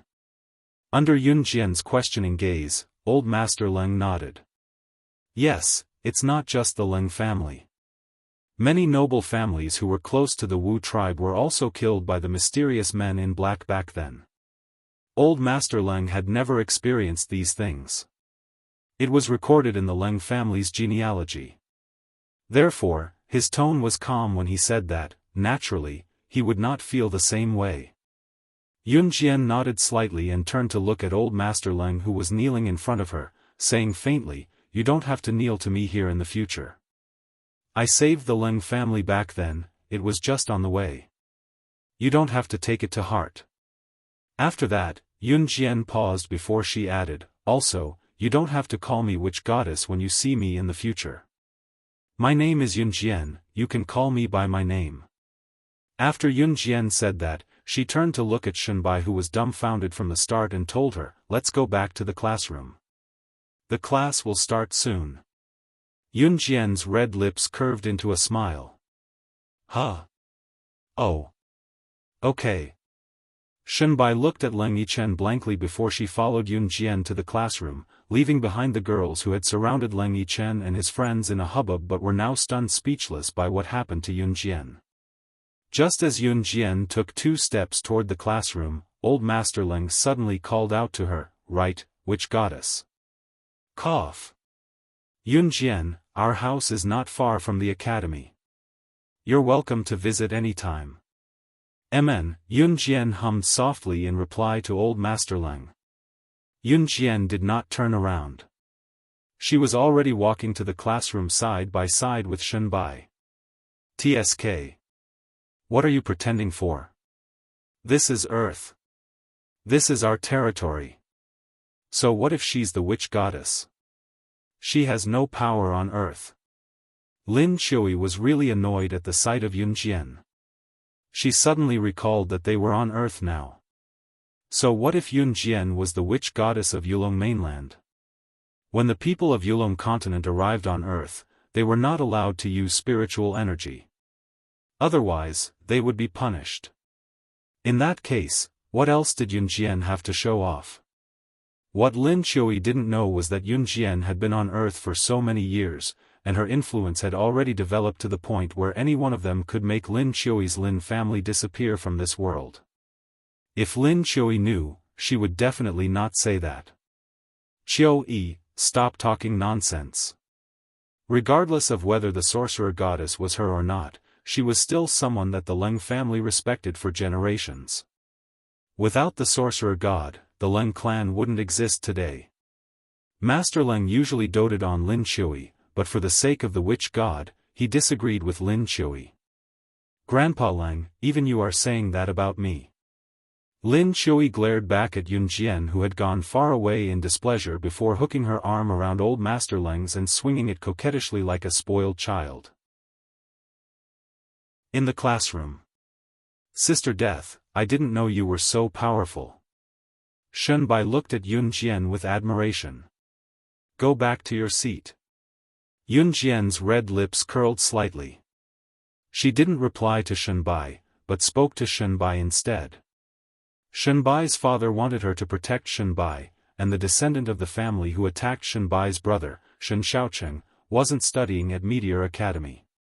She exposed her identity today because she wanted to blow up this matter as much as possible. This way, the fish would take the bait. Oh. After hearing Yun Jian's words, Shenbai instinctively returned to her seat. Meteor Academy usually ended school early, at 3:30 p.m. The school ended at the same time. Ah. Look, Isn't that our school's hunk, young Master Leng? Ah, why is he in our class? Look, he's actually walking over there. Young Master Lin and young Master Jean are here too. Oh my god, am I dreaming? Chapter 1770. Yun Jian's eyes narrowed slightly, but she didn't say anything. Instead, she neatly put the 3 textbooks into her bag, zipped it up, and walked in front of Shenbai. Death God sister, you packed up so quickly? I just saw you bring back 3 textbooks. Have you finished all the homework the teacher gave us? Shenbai tidied up her homework and asked Yun Jian. The students of Meteor Academy were all rich children. Among the people in the school, there weren't many who entered because of good grades. And these rich children who studied in Meteor Academy never did homework. The teachers couldn't control this. There was no one like Shenbai and Yun Jian who brought their workbooks back. Yun Jian faintly replied to Shenbai. Today's homework was very difficult. Death God sister, you actually finished it. As long as they talked about homework, even if Leng Yichen, who she admired, came, she wouldn't pay attention to it. Shenbai was such a good student who loved to study. It's not difficult. If you don't understand, I can teach you. Yun Jian's red arc hooked as she indifferently said. Okay. At this time, Shenbai stopped tidying up the homework she brought home and nodded towards Yun Jian. Leng Yichen and the other 2 who were ignored on the side had a long black line in front of their eyes. Especially Leng Yichen. This was the first time someone talked to each other enthusiastically in front of him and ignored his existence. If it was said that when he first saw Shenbai, he couldn't remember her. But now that she was looking for her homework, Shenbai, who used to pursue him enthusiastically, but now acted as if she didn't see him, was very abrupt. So Leng Yichen couldn't help but look at Shenbai a few more times. Hey, this is the first time our young Master Leng has been ignored by a woman. The 2 of you are really amazing. Gong Shangjin, who always had a sloppy personality, walked in front of Yun Jian and Shenbai and said with a smile. Oh, it's you guys. Shenbai finally reacted. Leng Yichen and the other 2 actually came to her classroom. My grandfather invited the 2 of you to my house. Especially Yun Jian. Leng Yichen, who took off his sunglasses, was quite good-looking. He glanced sideways at Yun Jian and said. Wow, really? Shenbai's eyes lit up. At the same time, she hastened to pack her bag. After packing, she hooked an arm around Yun Jian and said to Yun Jian, Sister Death, let's go together. Since Shenbai wanted to go, Yun Jian naturally followed. The Leng family's villa was slightly different from the Shen family's villa. The Leng family's villa was more antique. Walking into the Leng family's villa, Yun Jian felt like she had returned to Yulong mainland. In the living room of the Leng family's house, Master Leng saw Yun Jian, so he immediately got off the main seat and invited Yun Jian to sit in the main seat. "You're here. Please take a seat." The main seat was the seat of the most powerful person in the Leng family. Now that Master Leng gave this seat to Yun Jian, some people in the Leng family who didn't know Yun Jian's identity were dissatisfied. "Oh, who is this little girl? What right does she have to sit in the main seat?" A sarcastic female voice sounded. The owner of this female voice was a woman in her 40s. Master Leng had 4 sons. The woman who spoke was the wife of Master Leng's eldest son, Xing Lengleng. Xing Lengleng used to be a selfish woman who would get involved in any matter, no matter how big or small it was. "Sister-in-law, don't talk nonsense. I think this little girl looks delicate and pretty, so I like her very much. May I know if you are married?" The person who spoke was the wife of Master Leng's second son, Zhang Qiuzi. Zhang Qiuzi was Leng Yichen's mother, and Leng Yichen was the descendant of the second son of the Leng family. Yun Jian narrowed her eyes. Just as she was about to speak, a magnetic, rich, and pleasant male voice came from the entrance. His tone was domineering with absolute possessiveness.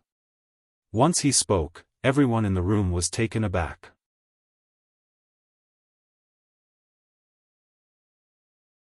Chapter 1771. This pleasant voice made the group of women present, who had guessed that the man's voice was handsome, couldn't help but sit up straight. This included Xing Lengleng and Zhang Qiuzi, who had been married for years and had grown children. As long as it was a woman, when she heard this voice, she would not be able to stop herself from fantasizing about the owner of this voice, who was so handsome that even the gods would be enraged. What was more, when Ce appeared at the entrance of the Leng residence's living room and made the women gasp and the men feel so inferior that they could not bear to look at his face, everyone was stunned. Who is this? He's too handsome. His looks were simply inhumanly handsome. Xing Lengleng stared at Ce, who had appeared out of nowhere, and wiped away her drool, swallowing hard. On the other side, Ce, who was inhumanly handsome, was making his way to Yun Jian. It was not until Ce came to Yun Jian and pulled Yun Jian up from the main seat and into his arms that he introduced himself with a satisfied smile. "Hello, I'm Xiao Jian's legal husband." Ce enunciated the words legal husband clearly, as if he was afraid that the people present did not know that he and Yun Jian were married. If it were not for the inappropriate occasion, Ce would have taken out his marriage certificate again. Cough, you're married? Everyone present, including Leng Yichen, Song Zilin, and Gong Shangjin, stared at Yun Jian in bewilderment, their jaws dropping in bewilderment. "You're married?" Old Master Leng exclaimed in shock as he stared at Yun Jian. The witch goddess was married. The news was so overwhelming that old Master Leng could not process it for a long time. Yun Jian nodded in front of everyone and showed the diamond ring on her ring finger to the crowd. The women around them looked at Yun Jian in envy and disbelief. Especially Xing Lengleng. Xing Lengleng was envious. Why had she not met such a handsome man when she was young? Xing Lengleng's husband, who was also the eldest son of the Leng family, had a beer belly. He was not tall nor handsome and reeked of sweat. Xing Lengleng was envious of Yun Jian, so her gaze on Yun Jian became even more hostile. Ce lowered his head slightly, his gaze fixed on Yun Jian without straying an inch away. It had been so long since he saw his Xiao Jian. She had gotten thinner again. It was time to nourish herself. How was she going to give birth to a soccer team for him when she was so skinny? Old master, bad news. Third madam is going into labor. Right at this moment, a servant stumbled into the room and shouted at Master Leng. What? She's about to give birth? Master Leng straightened his back in fear and walked out of the room with the others. The third daughter-in-law of the Leng family was pregnant now, so she couldn't leave the room. But she didn't expect that she would suddenly give birth now. The Leng family was in a frenzy. 3 hours later, Ce hugged Yunjian and stood not far away from the Leng family's temporary delivery room. Third Madame Leng's screams and cries of agony came from the delivery room. Ah! Ah! Ah! She had been screaming for 3 hours from the pain of labor. Her voice was getting softer as if she had no energy to scream anymore. Is the baby not out yet? Old Master Leng and Old Master Leng were anxious. Not yet. The baby's head isn't even out yet. I'm afraid the baby can't bear to leave the womb. The midwife said as she ordered the servants to continue preparing the items for delivery and went to the delivery room. Ce twitched his lips and muttered to himself, not a soccer team anymore. Chapter 1772. Yunjian was stunned and didn't immediately understand the meaning behind Ce's words. Shenbai, who was standing to the side, was anxiously listening to the third madame's hoarse cries in the delivery room and inadvertently overheard Ce's words. Yunjian and the other two could have left first, but the third madame of the Leng family, who was currently giving birth, was a relative of the Shen family. Although she wasn't a direct relative, she still had some contact with the Shen family. In the past, the third madam would bring delicious food and fun things for the Shen family's children. The third madam was very kind, and Shenbai was one of the people who had received the third madam's kindness. Therefore, when the third madam suddenly gave birth, Shenbai naturally didn't want to leave first. Shenbai was also a person who knew how to repay kindness.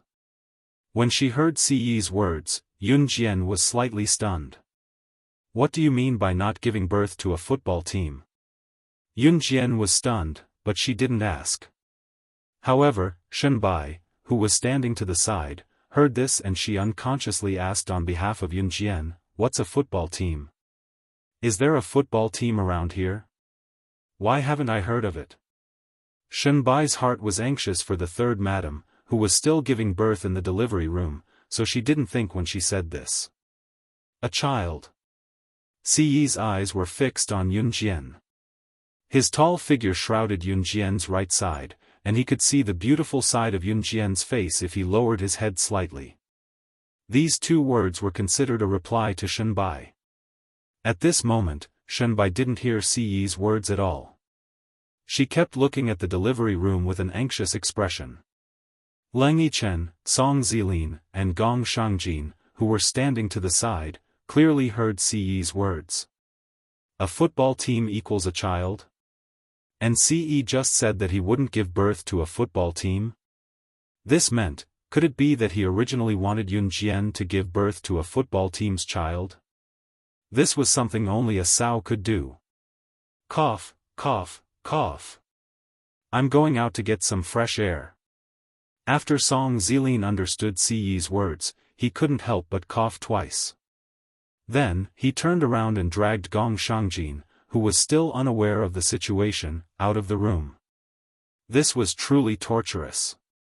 They were about the same age, but she had already thought about how many children she would have in the future. TSK. Leng Yichen didn't go out because his third aunt was still in labor. Yunjian reacted quickly. Ce's words, coupled with the reactions of Song Zilin and the others, made Yunjian's face instantly turn red. Master Leng and the other members of the Leng family who were standing around didn't notice them. At this moment, Yunjian held Ce's hand and was about to walk out. Is third brother's wife all right? Could it be a difficult birth? Xing Lengleng, the eldest daughter-in-law of the Leng family, asked at this time.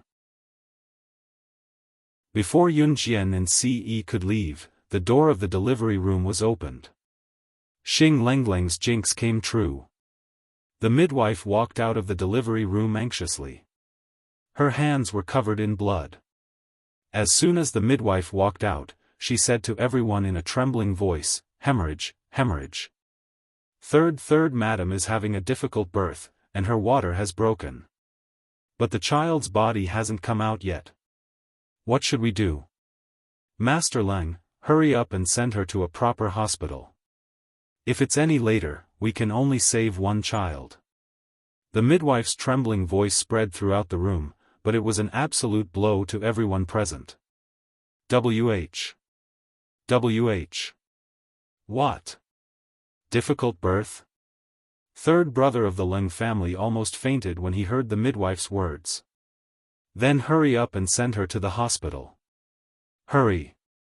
Although Master Leng was also frightened, as the head of the Leng family, he was naturally much calmer. He quickly spoke. Xing Lengleng, who was hit by her own jinx, was so scared that she patted her own mouth and didn't dare to speak anymore. Just when everyone present was panicking and didn't know how to deal with the pregnant woman who was still in labor, a calm but heavenly female voice spread throughout the room.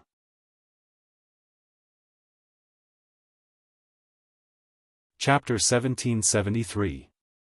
Right after Yun Jian said that, old Master Leng's eyes that were filled with despair and dejection flashed with a glimmer of hope. The midwife had been prepared a long time ago. The third madam of the Leng family was getting bigger and bigger and could give birth at any time, so the Leng family had prepared the best midwife. In this era, the hospital technology and equipment were not particularly developed. It was fine if a pregnant woman had a normal delivery, but if she encountered a difficult labor, the chances of survival were almost slim. Of course, the chances of a difficult labor were relatively small, only about 20%. If it was now, if she had a difficult labor, she could immediately be sent to the hospital for a cesarean section. Although there would be a scar on the belly after the delivery, it was better than having her life in danger. In 1999, even if there was something like a cesarean section in this era, few hospitals would carry it out. After all, the technology of a cesarean section was not very good at this time.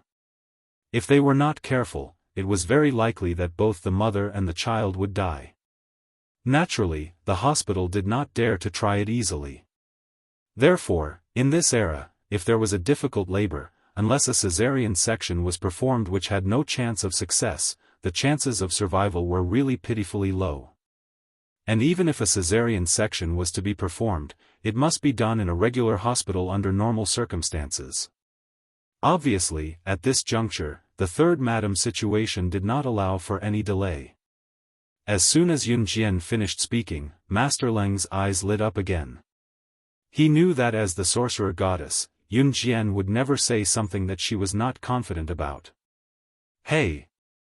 Are you treating human life as a joke?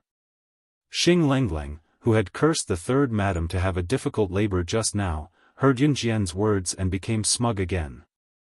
Ever since Yun Jian appeared for the first time and was invited to the main seat by Master Leng, Xing Lengleng hated Yun Jian very much. The main seat was only for the noblest person in the Leng family. Even the first madam of the Leng family, Xing Lengleng, had never sat there. Yun Jian was an outsider, how could she? Sister Grim Reaper. We all believe in you. You even saved my brother's life. The third madam treats me very well, you must save her. At this time, Shunbai looked at Yun Jian. She put her hands together and looked at Yun Jian with begging eyes.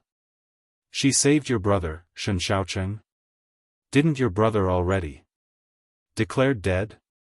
Leng Yichen stared at Shunbai with wide eyes and asked in astonishment. Big brother is currently recovering. Hearing Leng Yichen's question, Shunbai's cheeks flushed red. Alive? She saved him? Xing Lengleng crossed her arms in front of her chest just now. She didn't stop Yun Jian from saving her, but only took the opportunity to mock Yun Jian. It would be best if something happened to third madam and the child in her womb. It would be better if he was dead. Xing Lengleng did not care about third madam's life at all. At this moment, after hearing Shunbai and Leng Yichen's words, Xing Lengleng's face was slightly startled. She was clearly frightened. How could a dead person come back to life? Was that for real? At this time, Yun Jian ignored everyone as she walked straight to the delivery room and said indifferently, "Prepare a set of surgical tools for me and perform the C-section immediately." With the Leng family's influence, it was not difficult for them to obtain these tools. Ce stood where he was, watching Yun Jian walk into the delivery room with a gentle gaze. When his Xiao Jian was pregnant with his child in the future, he would definitely capture all the best midwives in the world and have them be on standby for delivery at any time from the day Xiao Jian was pregnant. He would not allow any hint of danger to exist. At this moment, the best midwives in the world were completely unaware that they were being targeted. Moreover, the person who targeted them would bring them home on the first day of his woman's pregnancy. When the doctors found out that this person had done so, they looked like they had eaten dog sh*t. Brother, other people only prepare midwives when the due date is approaching. Why did you prepare all the doctors on the first day of your wife's pregnancy? Chapter 1774. Ce grinned. It was fortunate that he had come to the Leng family to look for Xiao Jian today and had even seen the third madam of the Leng family giving birth. If it wasn't for that, he wouldn't have known that giving birth was such a painful thing. Thinking about how he had wanted Xiao Jian to give birth to a football team for him, Ce felt like smacking himself to death. He would rather be beaten to death than to let his Xiao Jian suffer so much. Young man, it's hard for a woman to give birth to a child. Back when my first wife was still alive, she was in pain for 4 times and left me 4 children. Sigh. If I had doted on her more back then, I wouldn't have to regret it so much now. Old Master Leng went to Ce and grumbled softly. Then, Old Master Leng turned to Ce. Not knowing Ce's identity, Old Master Leng patted Ce's shoulder and said earnestly, "Young man, you have to pamper your wife more in the future. Don't disappoint me." Old Master Leng's earnest words made Ce's eyes light up. "I don't need your reminder," Ce said with a straight face, not even looking at Old Master Leng. Old Master Leng chuckled at that. "That's great. That's great." The witch goddess had a descendant now. Old Master Leng was relieved because he knew that his third madam was absolutely safe with Yun Jian around. Yun Jian would not disappoint Old Master Leng. 2 hours later, a baby's cries were heard and Yun Jian walked out of the delivery room. The midwife's coaxing voice came from the delivery room. Everyone who heard it breathed a sigh of relief. The mother and child are both safe now. Send the mother to the hospital in an hour. The hospital will take care of the following symptoms, Yun Jian said faintly. Even when he knew the outcome, Old Master Leng's tense heart relaxed. Really?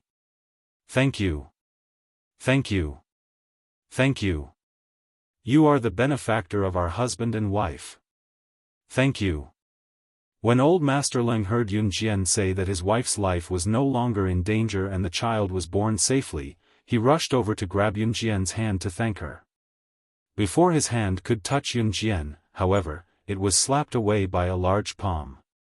Ce flung Old Master Leng's hand away and said with a dark face, "Don't touch my woman's hand." Ce said this with a straight face, his cold and handsome demeanor sending a shudder through the third son of the Leng family. In the end, Old Master Leng bowed to Yun Jian from afar and thanked him again. After Madame Yun Jian's family, the Leng family's family, Yun Jian. After making sure everything was fine, Yun Jian returned to the Shen family with Shen Bai. Old Master Leng to Yun's as a family for a while longer. For Yun Jian's for him for Yun. She said that she was going to Anhun to look for him. She had said this many times, but Yun Jian never went to Anhun to look for Ce. Although Ce didn't say anything, he was still a little disappointed. It was not Yun Jian's fault though. The time was not up yet. The surprise had to come after the disappointment. Only then would one feel surprised and delighted. As for what Yun Jian's surprise was, it wasn't time yet, so it was a secret. When Yun Jian and Shen Bai returned to the Shen family, they saw Shen Wei's worried expression. Yun Jian couldn't help but narrow her eyes. "You're back?" Shen Wei looked at Yun Jian with worry and asked. "Yeah, we went to Grandpa Leng's house as guests. Then, third madam gave birth, so we came back late," Shen Bai explained to Shen Wei. It was already 8:30 p.m., so they came back late. Just as Shen Bai finished speaking to her father, Shen Wei nodded to Shen Bai. "Then we'll go do our homework. We won't make it in time." Shen Bai turned around and held Yun Jian's hand as they ran upstairs. "Which?" "Yun Jian, wait, I have something to say to you," Shen Wei suddenly called out to Yun Jian. "What is it?" Shen Bai was stunned. Go back to your room and do your homework." Shen Wei urged Shen Bai. Okay. If you can't let me hear it, humph." Shen Bai pretended to be angry and snorted the word humph. When this humph came out of Shen Bai's mouth, it didn't sound like a bad woman's voice. Instead, it sounded cute. Yun Jian narrowed her eyes and walked into the study with Shen Wei. "Great witch god. Those aristocratic families that colluded with each other to deal with us suddenly sent me an invitation, saying that they want to invite all the aristocratic families to a banquet." Just as they walked into the study, Shen Wei cut to the chase and frowned as he spoke to Yun Jian. Unexpectedly, when Yun Jian heard this, her eyebrows raised slightly.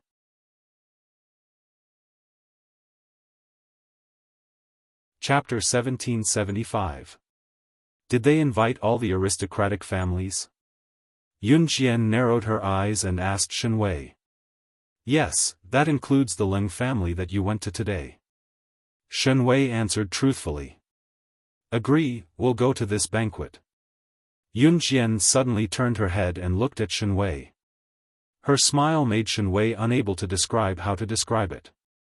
Even Shen Wei himself didn't know when he became Yun Jian's subordinate.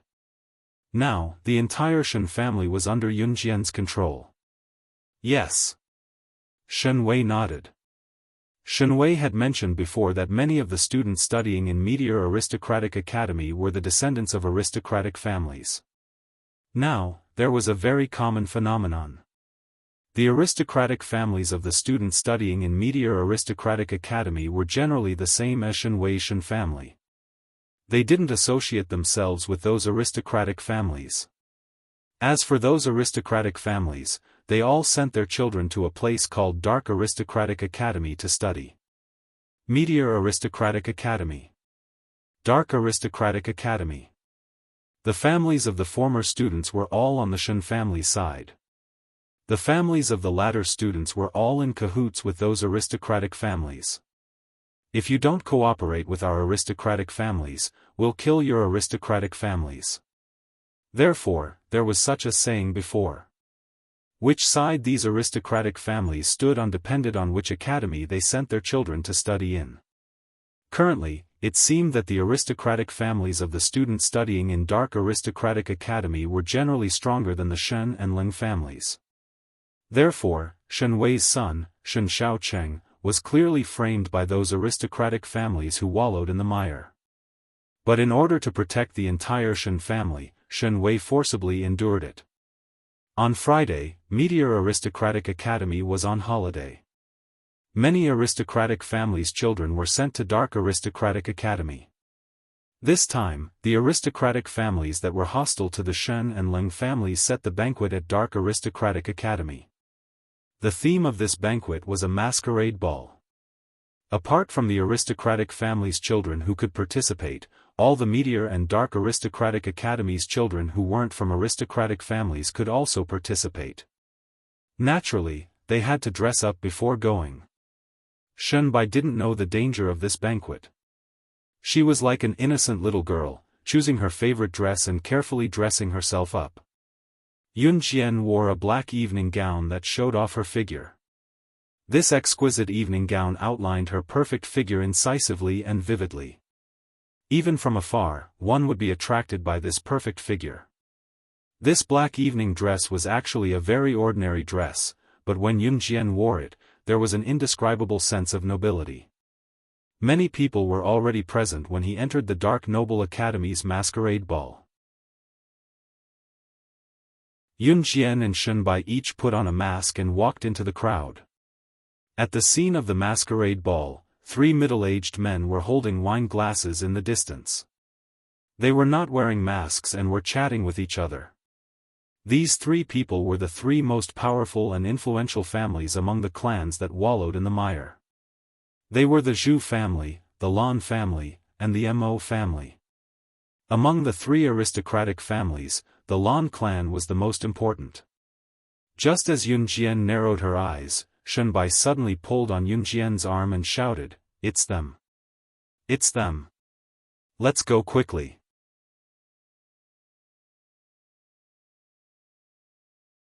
Chapter 1776. It's you too. The moment he saw Yun Jian and Shunbai walk over, Song Zilin quickly recognized the masked Yun Jian and Shunbai. He happily waved at Yun Jian and Shunbai. "For the matter 2 days ago, I thank you on behalf of Third Aunt." Even Leng Yichen, who always had a cold appearance, nodded towards Yun Jian. Yun Jian also very indifferently nodded. Leng Yichen and the other 2 were all wearing masks and looked like young masters in their youth. Yichen. Yichen, so you're here." At this time, a very loud voice sounded. Yun Jian didn't need to look to know that the owner of this voice was Lin Chui, who had sprayed her and Shunbai with water spray at Meteor Academy.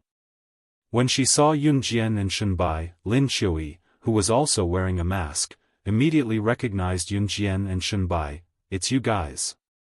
Why are you guys here?" This was Lin Chui's first reaction. When she saw Yun Jian's perfect figure that made people jealous wrapped in this unremarkable black evening gown, Lin Chui's jealousy rose to the extreme. Just as Lin Chui fiercely glared at Yun Jian's eyes suddenly lit up. She reached out and grabbed Shunbai, then turned a small circle to the left to dodge. A jet of bright red liquid sprayed in the air like a fountain and flew past where Yun Jian and Shunbai were standing at a speed that was visible to everyone, heading straight for Lin Chui, who was standing right in front of the spot where Yun Jian and Shunbai were standing just now. This was the trajectory of a glass of red wine, and this uncontrollable glass of red wine just happened to spill on Lin Chui's evening gown. Lin Chui's evening gown was white, but with this spill, one part of it instantly turned red. Seeing this, Lin Chui's face turned green. Not far away, the 16 or 17-year-old girl who purposely poured red wine on Yun Jian saw that she poured it on the wrong person, but she didn't show any signs of remorse. "What are you doing?"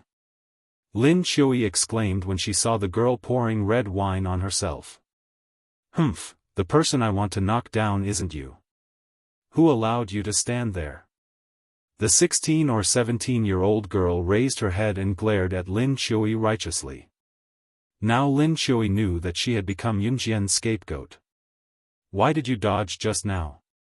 You did it on purpose, didn't you?" Lin Chui roared at Yun Jian again. Yun Jian ignored her. Lin Chui was so angry that she glared angrily at the 16 or 17-year-old girl. She said fiercely, "Which aristocratic family are you from? Do you want to die? Who's the one courting death?" "I'm from the Lan clan, and my father is the patriarch of the Lan clan. Do you believe that I'll get my father to exterminate all of you?" The 16 or 17-year-old girl sneered at Lin Chui. This young girl's name is Lan Biqing. She is the young lady of the Lan family. The Lan family was the largest aristocratic family in the southern part of the Jiang province. Lin Chui's Lin family was nothing compared to the Lan clan.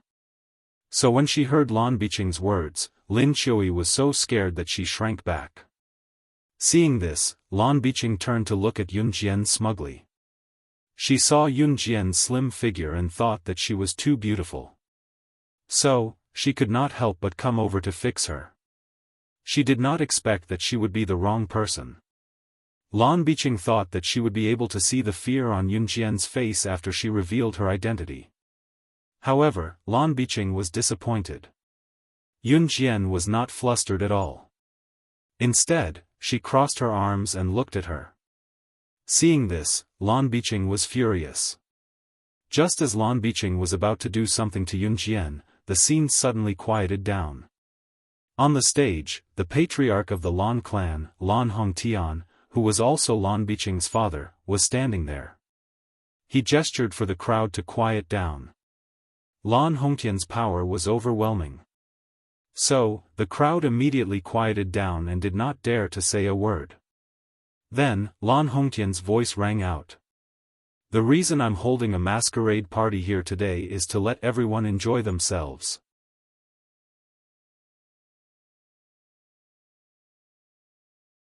Chapter 1777.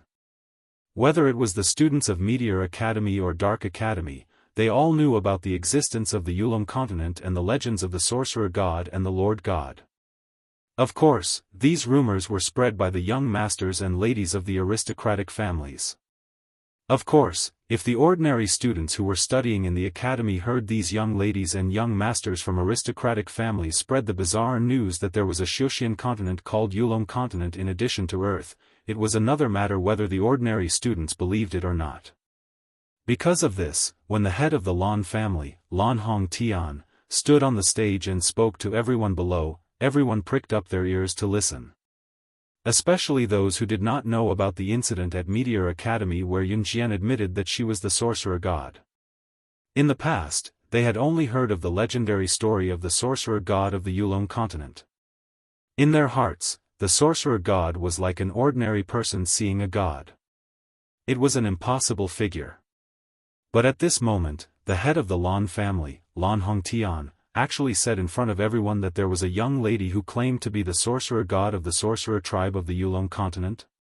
This was like standing on the street and suddenly someone claimed to be a fairy who came down from the heavens. It was unbelievable. But one thing that they had to admit was that what Lan Hongtian said just now really attracted the attention of everyone present. At this moment, all the students had the same thought. They wanted to see who the young lady who claimed to be the Sorcerer God was. What did she look like? Was this matter true or not? After Lan Hongtian's voice fell, the dance hall was silent. Yunjian's red arc was slightly raised.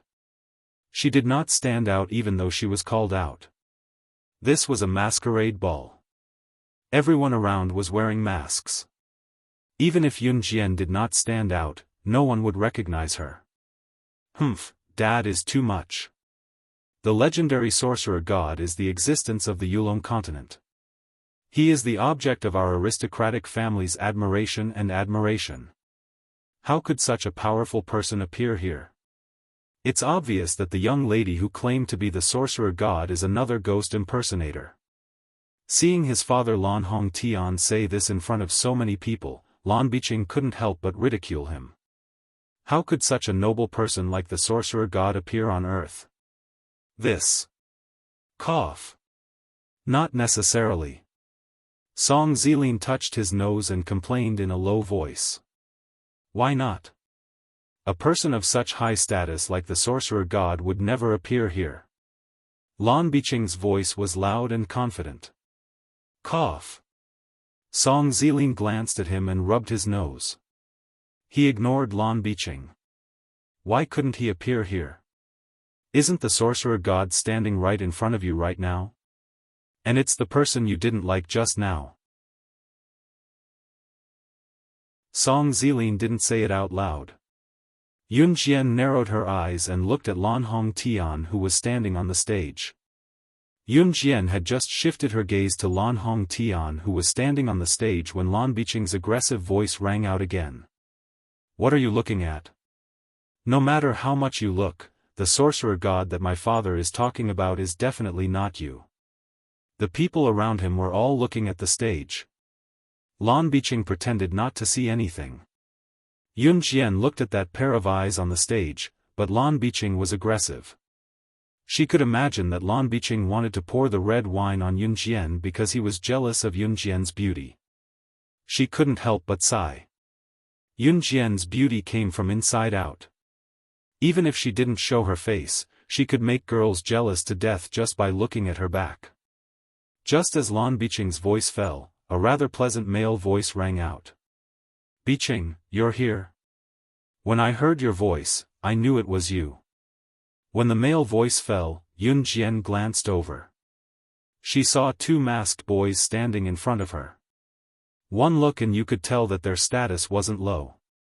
The one who spoke was the shorter one on the right, and the one on the left didn't say anything.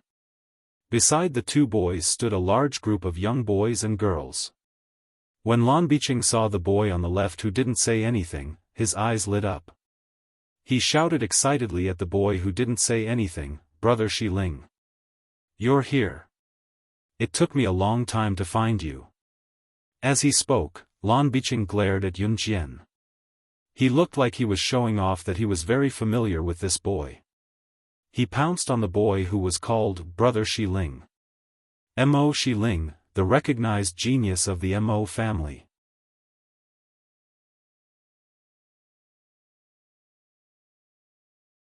Chapter 1778. Lan Biqing said as he flew in front of Mo Xiling and grabbed her hand. Mo Xiling said softly. Different from Leng Yichen's indifference, Mo Xiling was the kind of person who ignored strangers and only cared about acquaintances. "Biqing Mimi, I was the one who called you, but you called your brother Xiling's name. My heart hurts." Standing next to Mo Xiling, the boy who called for Lan Biqing just now put his hand over his heart and pretended to be heartbroken. The boy standing next to Mo Xiling was the young master of the Zhu family, named Zhu Bufan. Mo Xiling and Zhu Bufan were the school hunks of the Dark Noble Academy. Their status was about the same as Leng Yichen's group in the Meteor Noble Academy. But in comparison, Mo Xiling and Zhu Bufan's status was higher than Leng Yichen's group. "Brother Bufan, don't make fun of me." Lan Biqing immediately acted like a little girl. The Lan family, Mo family, and Zhu family were the three leading families in the Dark Noble Academy. Their status was not something that the Shen family and Leng family could compare to. And Mo Xiling was the strongest in the younger generation among all the aristocratic families. She was also known as the strongest youth. The group of boys and girls standing next to him were all young masters and young ladies of the aristocratic families who were on good terms with the Lan family, Mo family, and Zhu family. Therefore, they all greeted Lan Biqing. Lan Biqing felt that he had a lot of face in front of Yun Jian and this group of people. He knew so many people and each one of them was an elite youth. And Yun Jian and this group of people were a bit like country bumpkins entering the city. The more Lan Biqing thought about it, the prouder he became. He didn't know where this arrogance came from. "Biqing Mimi, these people are." At this time, Zhu Bufan, who was smiling mischievously, locked his eyes on the group led by Yun Jian and asked Lan Biqing. "A group of people who think they are great, I don't know if they are from aristocratic families." Lan Biqing looked at Yun Jian and the others with contempt. Especially when he looked at Yun Jian, Lan Biqing glared at Yun Jian. There was a strong sense of mockery in his words. In the eyes of Lan Biqing and the others, if they were not from the aristocratic families, then they were just ordinary people. It was like a person with a net worth of over 100 million seeing someone with a net worth of over 1 million. "Sister Biqing, don't say that. Since we're all here, we're all friends," Zhu Bufan said, but pride was inevitable. Among all the people present, Lan Biqing, Mo Xiling and Zhu Bufan's Lan family, Mo family and Zhu family had the highest status. Even Leng Yichen's Leng family couldn't compare. Therefore, the pride in Zhu Bufan's words was understandable. At this time, Lan Hongtian, who had been waiting on the stage for a long time without a reply, smiled awkwardly. "It seems that the girl who claims to be the sorcerer goddess doesn't want to go on stage now? This Lan understands. After the masquerade ball is over, this Lan will invite you up again." Lan Hongtian's words meant that he would not give up until he saw the girl who claimed to be the sorcerer goddess. These words were also directly telling Yun Jian that if you don't show up today, don't even think about leaving. In this regard, Yun Jian narrowed her eyes slightly. After Lan Hongtian's words fell, the masquerade ball began. The music in the ballroom suddenly sounded. This was a masquerade ball. Naturally, the boys invited the girls to dance with the music. At this time, Zhu Bufan, who looked delicate and pretty, walked in front of Yunjian. In front of everyone, he stretched out his hand to Yunjian and invited her. "Miss, what's your name? Do you want to dance with me?"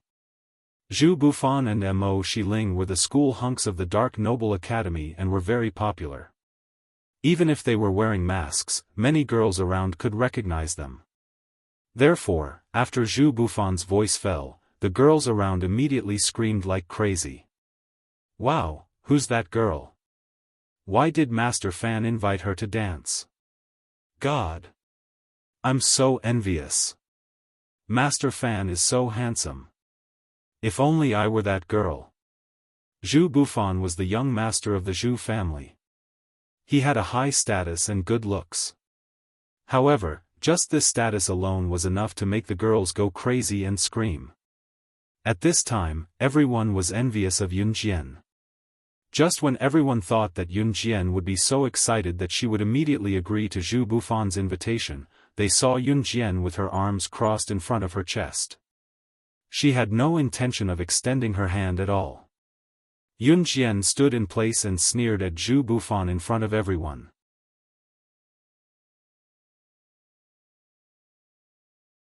Chapter 1779. Lan family, Mo family, and Zhu family had the highest status. Mo family was second only to Lan family because of Mo Xiling. Although Zhu family's status was lower than Lan family and Mo family, Zhu family's status was ranked third among all the families in the entire ballroom. As the future heir of Zhu family, except for Mo Xiling, Zhu Bufan was undoubtedly the ideal partner in the hearts of many girls. But just now, Zhu Bufan was the ideal partner in the hearts of many girls. Among the younger generation, except for Mo Xiling, he was the most outstanding one. He was also the school hunk of the Dark Aristocrat Academy and had a high status. But Yunjian said that he was a waste whose strength was not as good as hers. Just the fact that Yunjian refused to dance with Zhu Bufan was enough to surprise everyone present. Who was Zhu Bufan? He was the school hunk of the Dark Aristocrat Academy. Other girls were rushing to have a relationship with Zhu Bufan, but this girl. She actually refused Zhu Bufan's invitation to dance. That was fine, but she actually said that Zhu Bufan was a waste? One had to know that in addition to the genius of the Mo family, Mo Xiling, the strongest among the younger generation was Zhu Bufan. What? Waste, who are you talking about? Even Zhu Bufan himself was confused for a moment before he asked. Naturally, I'm talking about you. Yunjian sneered. She stood in front of the long table where the pastries were placed. She lazily picked up a piece of osmanthus cake from the long table and threw it into the air. She opened her mouth and threw it into her mouth. Dancing at a masquerade ball was not as good as eating a few pieces of pastries. You actually said that Brother Bufan is a waste? I think you are the waste. Do you have any shame? How can there be such a shameless woman like you in this world? After listening to Yunjian's words, Lan Biqing, who had not had a chance to scold Yunjian, was stunned. In front of everyone, he stretched out his hand and shouted at Yunjian. Too much. Even Mo Xiling, who had been silent, frowned and said such a sentence. Mo Xiling's words were like an imperial edict in the eyes of the girls. That's right. How can you be so excessive? Even young Master Ling said that you've gone too far. How could a girl like her be invited to tonight's masquerade ball? Get the hell out of here. We don't welcome you. Exactly. You're not welcome here. Get out of here. Immediately, the surrounding girls began to curse in unison. Mo Xiling had always regarded himself as aloof. Because of his outstanding strength, he hardly spoke, giving people a feeling of being aloof and difficult to get along with. How can a girl like you be so annoying? No one welcomes you. Hurry up and leave this place. Seeing this, Lan Biqing stood up and said a lot of things. She only said one sentence, "How can you do this?" Hearing this, Shenbai couldn't help but stand up for Yunjian. Just as Shenbai finished speaking, Lan Biqing and the surrounding girls bombarded Shenbai with words. "Who are you to her? Ha ha ha, you're still speaking up for her. Very impressive. You also get out of the ball with us." Among these girls, it was unknown who took the lead, but they all helped Lan Biqing to curse Shenbai, who spoke up for Yunjian. Just as the cursing of the group of people present was extremely loud and unpleasant to listen to.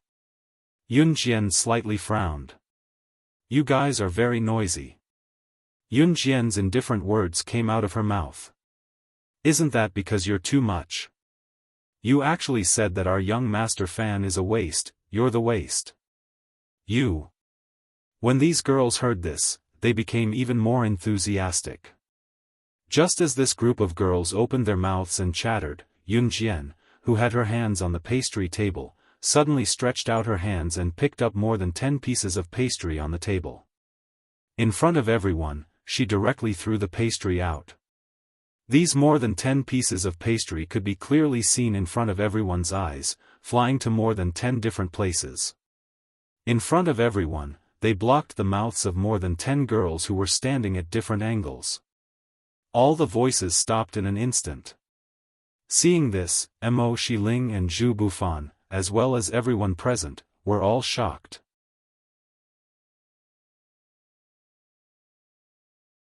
Chapter 1780. There were a few girls who scolded the loudest. When they were scolding Yunjian, their mouths were the biggest. This small piece of pastry flew directly into the mouths of the girls who scolded the loudest. The girls couldn't control themselves and swallowed the unchewed pastry along with their saliva. These dozens of pieces of pastry successfully blocked the mouths of the girls who were scolding Yunjian. Yunjian's words just now made the girls whose mouths were blocked by Yunjian terrified. It also made Mo Xiling, Zhu Bufan and Lan Biqing, who was blocked by the pastry, feel a chill down their spine. More than a dozen pieces of pastry were thrown together. And when throwing, one had to pay attention to the different frequency and speed of these girls' mouths. Only then could all the pastry be thrown into the mouths of these girls. Yunjian's move just now made everyone present tremble. Moreover, she had merely narrowed her eyes and tossed out the pastries as if she was just throwing a few ordinary items. This successfully blocked the mouths of the girls. This throwing technique, how accurate must it be to be able to do this? And Yunjian's last sentence completely shocked everyone present. What did she mean by, "You should be glad that I threw out a pastry and not a blade"? Thinking about it carefully, it really was like this. If Yunjian had thrown a razor blade and not a pastry just now, she would have been fine. Then the girls who didn't spit out the pastry and swallowed it directly, wouldn't they be scared, so scared that their whole body was trembling in panic? All the girls present, including Lan Biqing, were trembling in fear at this moment. God, that speed just now, it's too scary. The bystanders who saw the scene just now were so scared that they screamed. Mo Xiling, who was known as the strongest teenager, also darkened her face in an instant. No one knew better than Mo Xiling how terrifying Yunjian's move was. Not to mention whether he could do it or not. Even if he had to throw 3 pieces of pastries into the mouths of 3 girls who were clicking their tongues at the same time, he would never be able to do it. Not to mention that Yunjian had thrown out more than a dozen pastries. Zhu Bufan was also given a fright. Lin Qiui, who had always been against Yunjian, was so scared that she took 2 steps back. She swore in her heart that she would never dare to provoke Yunjian again. Lang Yichen and the other 2 were a little calmer, but they couldn't hide the shock in their hearts. You. Are you trying to be mysterious again? Don't think that your move just now is very powerful. I tell you, my brother Xiling can also do it. No, he's even better than you. Lan Biqing accidentally swallowed the pastry. When she finally regained her senses, she glared fiercely at Yun Jian and said those words. Yun Jian did not pay attention to what Lan Biqing said after that. She only smiled coldly. It was a mocking smile. After laughing, she reached out to pick up the pastry on the long table and put it in her mouth to chew gently. The venue of this masquerade party was not very good, but the pastries were not bad. Halfway through the masquerade party, the head of the Lan family, Lan Hongtian, stood on the stage again. He held a microphone in his hand, glanced at the audience, and smiled. Hey hey hey, the girl who claims to be the witch god, you still don't want to come out? Guess who I've brought to you? After that, a girl in black was brought to the stage.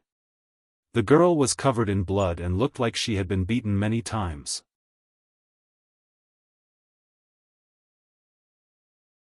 Chapter 1781.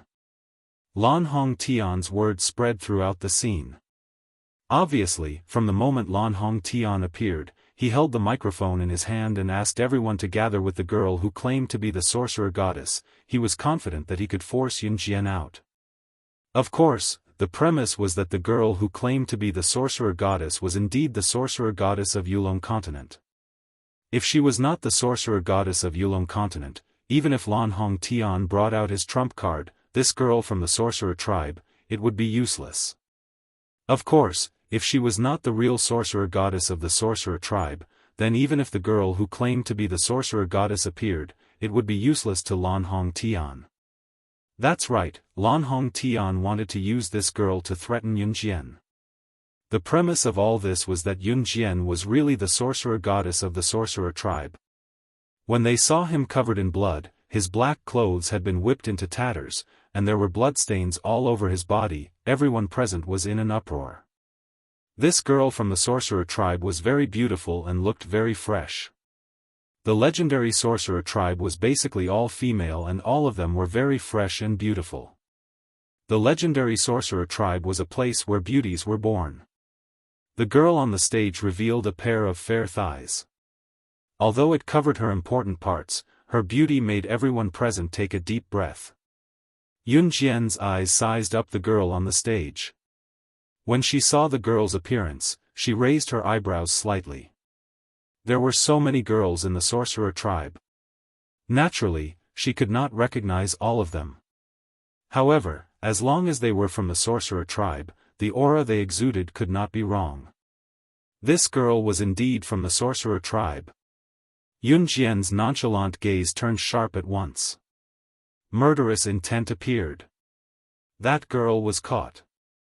Why are you angry? This is not your problem. Do you still think of yourself as the sorcerer goddess of the sorcerer tribe? Lan Biqing, who saw the change in Yun Jian's expression, said angrily.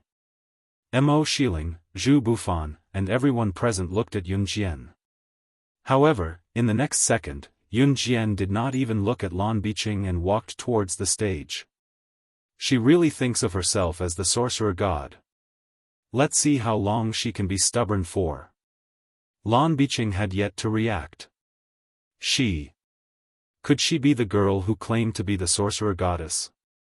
Seeing Yun Jian walk to the front of the stage and jump onto it with ease, Zhu Bufan suddenly came to a realization and shouted loudly. This time, the attention of Lan Biqing, Mo Shiling, Lin Shui, Shen Bai, and Leng Yichen, as well as everyone present, was drawn over. However, Yun Jian, who had jumped onto the stage, met the eyes of the Lan family's patriarch, Lan Hongtian, in front of everyone's dumbfounded gazes, and said, "For thousands of years, you are the first person who dared to capture a member of the shaman tribe right under my nose." Yun Jian's words caused an uproar. She really is the girl who called herself the sorcerer goddess. You are the sorcerer goddess of Yulong mainland. Lan Hongtian looked at Yun Jian and was shocked by her aura. This aura. This battle formation. It can't be wrong. She must really be the sorcerer goddess of Yulong mainland. There really is a Yulong mainland in this world. There really is a sorcerer goddess. Lan Hongtian laughed a few times and then suppressed the girl from the shaman tribe. He placed the knife on the girl's neck and ordered Yun Jian, "Listen up. You must listen to my orders in the future. Otherwise, I will kill her." This threat made Yun Jian's lips curl into a beautiful red arc. In front of everyone, Yun Jian walked toward Lan Hongtian and the suppressed girl from the shaman tribe without fear. She said something coldly that made everyone present go crazy. "Since you know that I am the sorcerer goddess of the shaman tribe, then you should know my principles." "What principles?" Lan Hongtian heard this and took a deep breath and asked. Yun Jian, who was standing on the stage, flipped her right hand in front of everyone and a knife that made all the aristocratic families stand up straight appeared. God-vanquishing blade. That knife was the God-vanquishing knife. The God-vanquishing knife had only appeared in the books recorded by their ancestors. It was said that even the people of Yulong mainland regarded this knife as a legendary weapon. Before the aristocratic families could react, Yun Jian, who was holding the butterfly knife of the God-vanquishing knife, slowly walked toward Lan Hongtian with the knife in her hand. Her smile was so strange that it made everyone present shudder. "Listen up. I am the daughter of the shaman tribe. The principles of the sorcerer goddess are."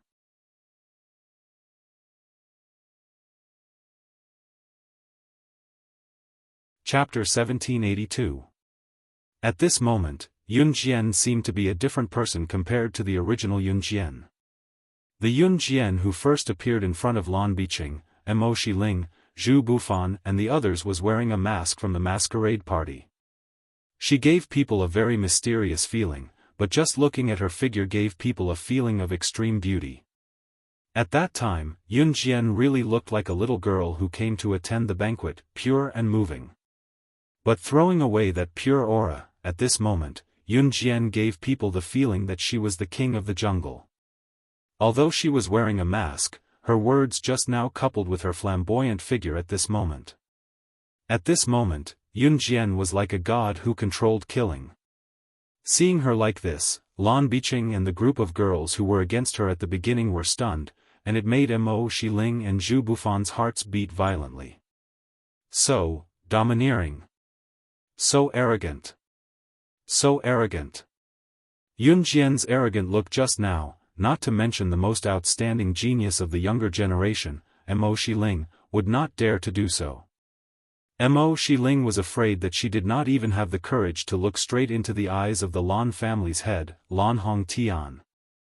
Therefore, Mo Shiling and Zhu Bufan, who wanted to tease Yun Jian at the beginning, did not look particularly good. Sorcerer God. Sorcerer God. Sorcerer God. At this moment, the Shen family, who was standing not far away, joined forces with the Leng family and all the other families who fought against the Lan family and shouted at Yun Jian on the stage. Standing on the stage, Yun Jian heard the shouts and naturally knew that these shouts must have been organized by Shen Wei. If they did not fight against the Lan family and this group of families who colluded with each other, when would they? What's more, they had the support of the sorcerer god. Shen Wei was not stupid and naturally understood this point. Yun Jian did not respond. At this moment, her eyes were red as she walked in the direction of Lan Hongtian who was suppressing the witch tribe girl. When the people of Yulong continent came to Earth, they had no spiritual power, but if they used it forcibly, they could still use spiritual power, but they had to pay a price. However, Yun Jian could tell that the young witch girl, who was covered in wounds from the beatings, had no spiritual energy left in her body. He had heard from Shen Wei that the Lan family had gathered together because they wanted to rush back to the Yulong continent one day and attempt to rule the Yulong continent. Therefore, since a few hundred years ago, the Lan family had been researching a potion that could make the people of the Yulong continent lose their spiritual power. And now, the experiment was a success. Needless to say, this young lady from the sorcerer tribe had been drugged with this potion. Hence, even if she was in the Yulong continent, she would not be able to use her spiritual energy. Lan Hongtian captured the young girl from the witch tribe. This action made Yun Jian very angry. What angered Yun Jian even more was that Lan Hong Tian had not only captured the young women from the sorcerer tribe, he had also tortured and beaten the young women from the sorcerer tribe. With the god-vanquishing blade in her hand, Yun Jian walked towards Lan Hong Tian without stopping. Seeing the god-vanquishing blade in Yun Jian's hand, Lan Hong Tian, who was holding the blade against the young woman from the sorcerer tribe's neck, was frightened. He threw away the blade and stepped on the young woman from the sorcerer tribe mercilessly. He then fished out a bottle of potion from his body. Since you won't listen to me, I won't hold back either. You should have heard of this potion. As long as I sprinkle it on the people of the Yulong continent, you will immediately lose your spiritual energy. So what if you are the sorcerer god? You must listen to me. Lan Hong Tian took out his trump card. He looked at Yun Jian and shouted. The crowd below the stage, including the people from the Shen family who were shouting just now, felt their hearts tighten. That potion. It would make the sorcerer god lose his spiritual energy. Could it be that the sorcerer god was being threatened just like that? Just as they were thinking about it, they saw Yun Jian laugh coldly. She did not stop but continued to walk towards Lan Hong Tian. You. Looks like you are stubborn. I won't hold back then. After Lan Hong Tian finished speaking, he opened the cap of the potion and sprinkled it on Yun Jian's body. Oh no, quickly dodge. Shen Wei was so frightened that his expression changed drastically. Everyone below the stage was stunned. Just as the potion was sprinkled on Yun Jian's body, they saw Yun Jian's figure flash. Her speed suddenly became as fast as thunder. In a breath's time, she appeared in front of Lan Hong Tian from 5 meters away. The god-vanquishing blade stabbed into Lan Hong Tian's heart in front of everyone at a speed that Lan Hong Tian did not even have time to react. In the next second, Yun Jian pulled out her blade and kicked Lan Hong Tian off the stage before he could react. Just as the crowd was so frightened that their backs straightened, Yun Jian's cold voice rang out a second before Lan Hong Tian closed his eyes and stopped breathing.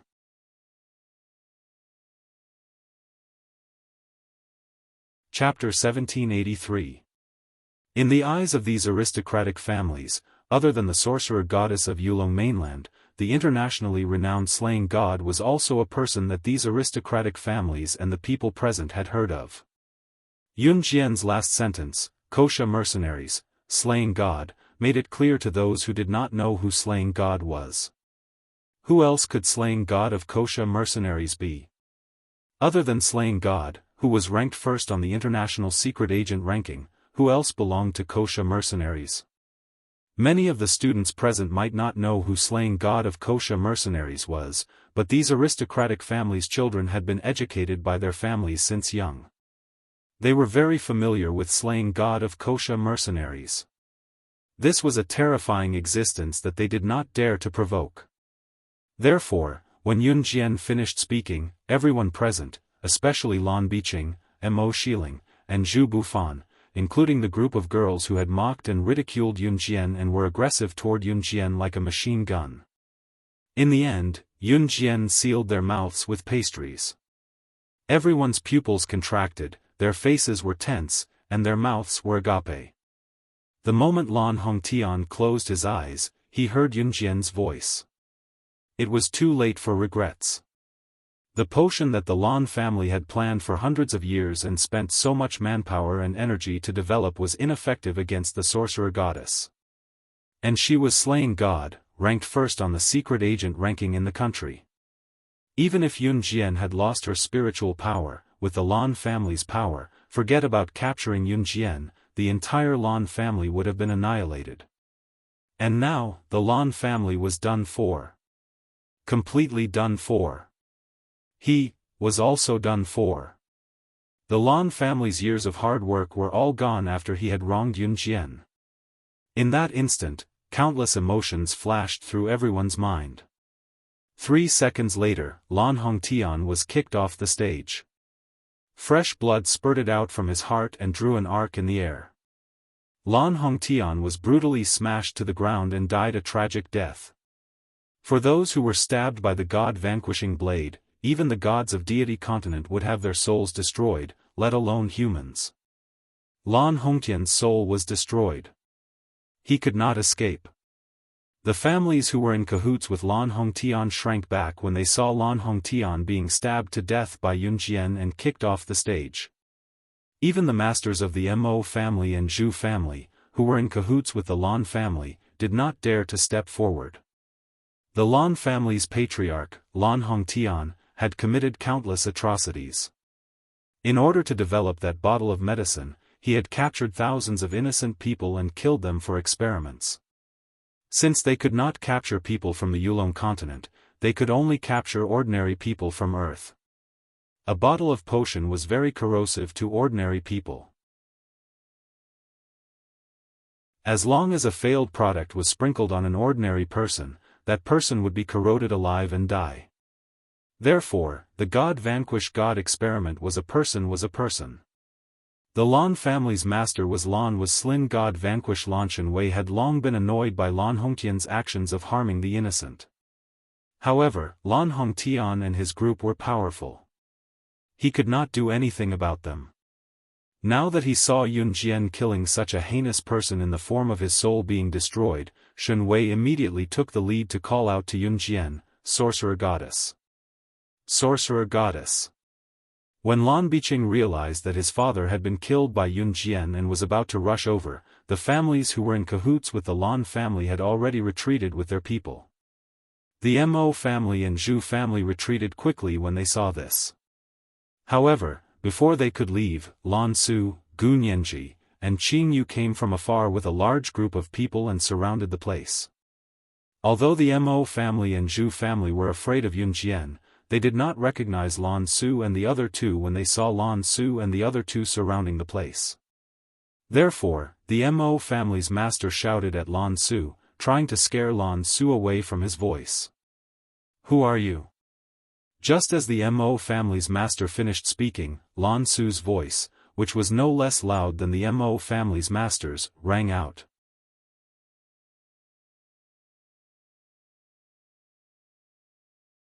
Chapter 1784.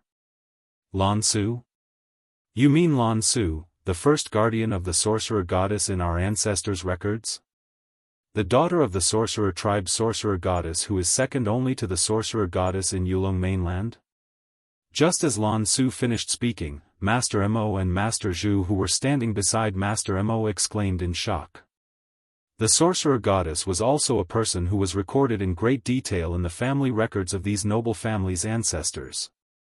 When the sorcerer goddess was mentioned, Lan Su, as the first guardian of the sorcerer goddess, was also emphasized. It was true that the sorcerer goddess was the pinnacle of existence in Yulong mainland. As the first guardian of the sorcerer goddess, Lan Su's position was also top-notch in Yulong mainland. What? Our ancestors migrated from Yulong mainland hundreds and thousands of years ago and we've never seen anyone from Yulong mainland until now. Why are there so many of them here now? And they're all the legendary figures in Yulong mainland. The Mo family head, who had been shouting at Lan Su and trying to use his loud voice to suppress Lan Su, narrowed his eyes at this moment. He suddenly became timid and didn't even dare to speak loudly. Lan Su, Gu Nianji, and Qing Yu walked toward Yun Jian after getting people to surround the scene. Then, under everyone's watchful eyes, Lan Su and Gu Nianji bowed to Yun Jian the way Yulong mainland greeted the sorcerer goddess. Sorcerer goddess. Yun Jian raised a brow. Since she had been wearing a mask since the beginning, everyone could only see her slim and well-proportioned figure but not her face. Yun Jian had openly exposed her identity today because she was wearing a mask. With so many people present, it was impossible for two students from aristocratic schools to use a 3-hour amnesia serum. The cost was high. If everyone were to use it, Qing Yu would probably chase her all over the streets. Clean up the scene. Take care of all the noble families who have harmed people with the Lan family as the leader. Yulong mainland doesn't need these noble families who have harmed people. Yun Jian's voice, which was as beautiful as the sounds of nature, rang out and spread to every corner of the place. Hearing this, all the people who were in cahoots with the Lan family were paralyzed. It's over. Not only was the Lan family finished, all the other aristocratic families were finished as well. Yes. Lan Su, Gu Nianji, and Qing Yu acknowledged the order and nodded at Yun Jian. Yun Jian handed the task of dealing with these aristocratic families to Lan Su and the other two. At that moment, Yun Jian turned her head slightly and looked sideways at the girl from the shaman tribe. She moved her red lips and said to her, "Which elder of the shaman tribe are you a descendant of?" Name? Most of the girls in the sorcerer tribe were descendants of the sorcerer tribe elders. I am Elder Wu Qing's granddaughter. My name is Wu Lin. The young witch girl, who was covered in wounds, bowed to Yun Jian and said, "All right, you can return to Yulong mainland now," Yun Jian said to Wu Lin. "Thank you, sorcerer goddess. I was accidentally brought to Earth. I didn't expect to be caught by them. Not only did they beat me, they even forced me to tell them the way to Yulong mainland. I didn't even tell them." Wu Lin looked up at Yun Jian and said proudly. She was proud because she did not betray the shaman tribe out of fear. She did not betray the sorcerer goddess either. After sending Wu Lin off, the ball was almost over. Yun Jian did not remove her mask halfway through. Other than Lin Qiui, Leng Yichen, and a few others, no one knew Yun Jian. At that moment, Yun Jian stood in the aisle and looked into Shen Wei's eyes. The person who harmed Shen Wei's son, Shen Xiaocheng, was the Lan family's master. Shen Wei asked Yun Jian to protect his daughter, Shen Bai, because he was afraid that the Lan family would turn against his daughter. Now that the Lan family was destroyed, Yun Jian did not need to promise to protect Shen Bai's daughter for another month. Shen Wei looked into Yun Jian's eyes. He thanked her first before speaking.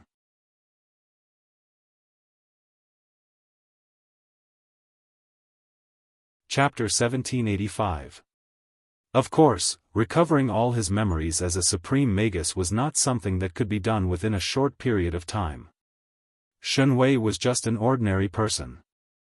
It was already impressive that he could make such a potion. Yun Jian was not afraid that Shen Wei was lying to her. He knew Yun Jian's identity long ago. Yun Jian could tell a liar from their gaze. "I'll send someone to deliver the potion to you in 2 days. It'll take about a month or 2 because I still have to make the potion," Shen Wei said. Yun Jian nodded. As long as she could recover her memories, time was not a problem. After everything was settled, Yun Jian returned to Longmen City. Originally, he had expected to stay in southern city of the Jiang province for a month. Unexpectedly, he had only stayed in southern city of the Jiang province for 3 to 4 days. After the middle of October, the weather was turning colder. People who wore thin short-sleeved shirts and shorts in summer were slowly putting on their jackets and long pants. At night, the weather turned cold and gloomy. Tonight, in particular, the temperature had dropped to the point that it was no different from winter. "Phew, it's so cold. Little Strawberry, don't go back. Why do you have to go back to school? Why don't you stay with us?" Qing Yu rubbed her hands by the heater and told Luo Berry. Qing Yu had an air conditioner at home, but it was broken in the past 2 days. The weather was neither too hot nor too cold and the temperature was just right, so Qing Yu was too lazy to fix it. She did not expect the temperature to drop to single digits today. The weather after the middle of October was getting colder. The temperature difference between summer and winter in Jia province, the southernmost part of the province, was already huge. With the temperature dropping so much today, Qing Yu did not even bother to stretch her hand, let alone fix the air conditioner. "Sister Jian, right? I told you to let Little Strawberry stay with us for a few more days. Why do you have to go back to school so early? Can I bring you guys to play video games, race cars, and play mahjong? Is it fun?" Seeing that Luo Berry did not answer, Qing Yu turned to ask Yun Jian, who was slouching on the sofa with her arms resting on the back and her eyes closed. Yun Jian replied softly without opening her eyes. After Lang Mei was taken away by Di Lin, Qing Yu's house was finally quiet for a while. However, Lan Su came back not long after and Qing Yu's house was noisy again. However, Lan Su had been taken away by Adam ever since he returned from the southern part of the province. With that, Qing Yu and Gu Niangu were left alone in Qing Yu's house. Of course, the last sentence was just her imagination because Luo Berry had not left yet. However, Luo Berry was planning to go home today, so Qing Yu and Gu Nianji would be alone in each other's arms for the rest of the day. I think I should go home, Luo Berry said after a moment of silence. She hadn't seen Mo Sun here for several days. Maybe he didn't want to see her. She was such an idiot. Last time, she was almost defiled by her cousin, and he happened to see it. Little strawberry, why are you so stubborn? You still want to go back to school to be abused. Don't go. Stay, sister will take care of you. Qing Yu curled up into a ball from the cold, but she did not forget to ask Luo Berry to stay. It was then that the door to Qing Yu's house opened. It was Saturday today, so Yun Jian saw her own brother, Yun Yi, walking in when she looked up. Yun Yi saw Qing Yu curled up into a ball by the stove when he walked in, but he was too lazy to help her. Instead, he went back to his bedroom to grab a blanket to cover her. Yun Yi knew Qing Yu's habits after dating her for so long. Sometimes, when Qing Yu was really frozen into a ball, she was too lazy to walk back to her bedroom to grab a blanket to cover herself. Hence, Yun Yi hurried to Qing Yu's bedroom and covered her with her blanket, mumbling incessantly, "What are you talking about? Why didn't you walk back to your bedroom to get a blanket when you're so cold?"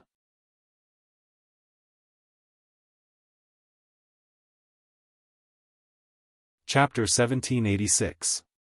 Qing Yu and her brother, Yun Yi, were living like an old married couple. Even the way they spoke was similar. Gu Nianji was already used to the way the two of them treated her. She hugged her knees and rolled her eyes. Show off to your heart's content." Luo Berry, who was sitting next to them, could not help having some weird thoughts. If she and Mo Sun could be as loving as Qing Yu and Yun Yi one day, no. What was she thinking? He was Mo Sun, one of the 4 leaders of an Hun group. They were not on the same side. She was not worthy of him at all. She had to erase such thoughts. Moreover, Luo Berry was planning to leave today. She was leaving Mo Sun's world completely. She had never loved before. It was her first time falling in love with a boy. Luo Berry thought that as long as she left Mo Sun's world completely and could never see him again, she would not think about him anymore. Both Gu Nianji and Luo Mei had their own thoughts as they watched Qing Yu and Yun Yi being lovey-dovey. Yun Jian, on the other hand, was used to it. With a small smile, she picked up the TV remote control in front of her and turned it on. As soon as the TV was turned on, the volume was turned up. A loud voice came through as soon as the TV was turned on. "Grandpa, Grandpa. Grandpa. We must save Grandpa." The voice of the super-large anime, Calabash Brothers, rang out. Yun Jian coughed dryly when she heard that. It was obviously the video that Qing Yu was playing. It popped out as soon as the TV was turned on. Yun Jian changed the channel and watched the TV with her arms crossed in front of her chest. Luo Berry was waiting for her family's car to pick her up. Yun Jian did not ask her to stay. Qing Yu was still puzzled. She did not know that Yun Jian had sent a message to someone the moment Luo Berry decided to leave and never come back. If Qing Yu knew that Yun Jian had done that, she would probably jump up and give Yun Jian 2 thumbs up and exclaim, "You're the best." About 15 minutes later. Honk honk honk. Below Qing Yu's suite, there was the sound of car horns honking. There were very few cars in this era. Hence, she knew that the Lowbury family had sent someone to pick her up. I have to go. Yun Jian, come to our house next time. Qing Yu, Gu Nianji, brother Yun Jian, all of you must come together. Luo Berry was absent-minded, so she did not feel the cold of the night. She stood up and bowed to Yun Jian and the others with a heavy heart, then walked out of the door. Hey, wait. Let us send you off if you want to leave. Qing Yu, who was too cold to move earlier, stood up to leave.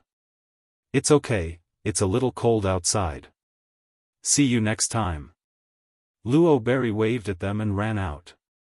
When Luo Berry was almost downstairs, Yun Jian suddenly led the way to the corridor of the suite and looked down at Luo Berry. Before they walked to the corridor, Yun Jian said something sinister to Qing Yu and the rest. Come out and watch the show. As she spoke, she picked up an apple from the coffee table and munched on it while admiring what was happening downstairs. Qing Yu, Gu Nianji, and Yun Yi were confused, but they followed her out anyway. Just as Luo Berry opened the car door downstairs and was about to enter, a long hand grabbed her. Luo Berry was shocked. When she turned around and saw Mo Sun, who appeared out of nowhere, she almost fell to the ground. In the end, it was Mo Sun who grabbed her waist and pulled her into his embrace. When Luo Berry realized what was happening, she quickly squirmed out of his embrace. You're leaving? Mo Sun asked softly. Luo Berry lowered her head, not daring to look at him. She was afraid that she would be reluctant to leave if she looked at him. What confused Luo Berry was that she did not even tell him that she was leaving. How did he know? I'll leave first then. You're welcome to come to my house with Yun Jian and the rest next time. Luo Berry said to Mo Sun as she waved goodbye to Yun Jian and the rest. She tried her best to make it look like she was saying goodbye to a normal person. Luo Berry was about to turn around and get into the car when Mo Sun suddenly grabbed her and dragged her to Qing Yu's house without any explanation. He even found a very lame excuse to stop her from leaving.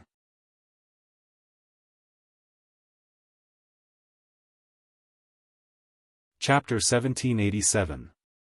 Luo Berry's heart skipped a beat, unable to react for a long time.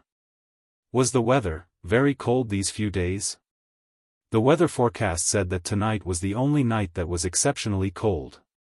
After today, it would be sunny for a long time.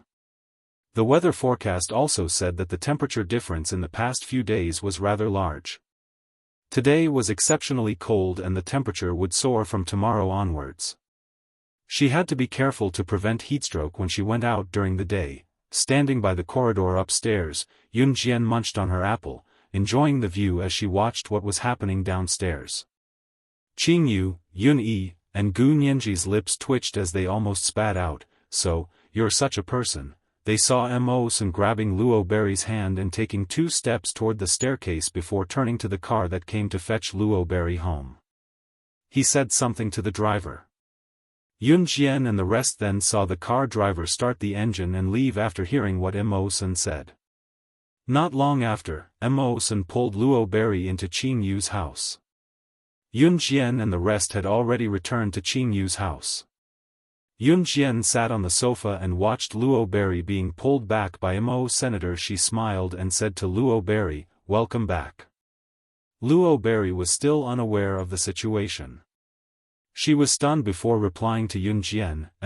Luo Berry turned to look at Mo Sun, satisfaction written all over her face. Although she did not know what was going on, did Mo Sun ask her to stay? He really did ask her to stay. While Luo Berry's thoughts were still running wild, Yun Jian had already looked down at her watch and got up to leave. Before she left, she turned to the rest and said, "I'll leave first. My friend is discharged. I'll go fetch her." With that, she strode out of Qing Yu's house. Yun Jian did not know what happened to Qing Yu's house after that. She was on her way to Longmen City People's Hospital. Since she came back early, she could bring forward the matter of retrieving her mentor's letter that was delayed last time. However, Lan Su had been taken away by Adam recently. He said that he was going to bring Lan Su out for 2 days, so this matter was not urgent. The envelope would not run away either.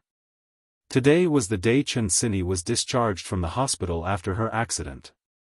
Although Chen Sini's brain had been closed, she could no longer do strenuous exercise like running for the rest of her life. This was the after effect. Today was the day that Chen Sini would be discharged from the hospital. She would be discharged at night. It was 7:00 in the evening. When Yun Jian arrived at Longmen City People's Hospital, Zhang Xiaofan and Ling Yichen were already standing at the entrance. Seeing Yun Jian, Zhang Xiaofan called Yun Jian, "Master. Has Sini been discharged?" Yun Jian nodded and asked. "She's in the car over there. Uncle is handling the discharge procedures for Sini. Sini asked us to wait for you here." Zhang Xiaofan and Ling Yichen smiled as they led Yun Jian to the car Chen Sini was in. Jian. When Chen Sini saw Yun Jian, she almost jumped out of the car and pounced on Yun Jian, but Zhang Xiaofan held her down and prevented Chen Sini from doing so. "Don't move. You've just been discharged," Zhang Xiaofan told Chen Sini as he stood beside Chen Sini. "Okay." Chen Sini stuck her tongue out at Zhang Xiaofan and told Yun Jian, Jian, "My dad's sending me to my grandpa's house to rest for a few days tomorrow. Do you want to come with me for 2 days?" Yun Jian had not been going to school recently, so Chen Sini had invited her. It was Chen Sini who looked at her with anticipation. Yun Jian smiled and nodded. "Sure. Master, I can go back to school in peace with you accompanying her. I've fallen behind in my homework these few days. It's so frustrating. Chen Sini, you have to compensate me when you're better."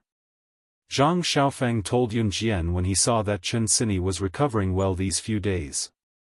He then turned to Chen Sini and began to bicker with Chen Sini like he used to. "Got it. Idiot." Chen Sini stuck her tongue out at Zhang Xiaofan and made a face.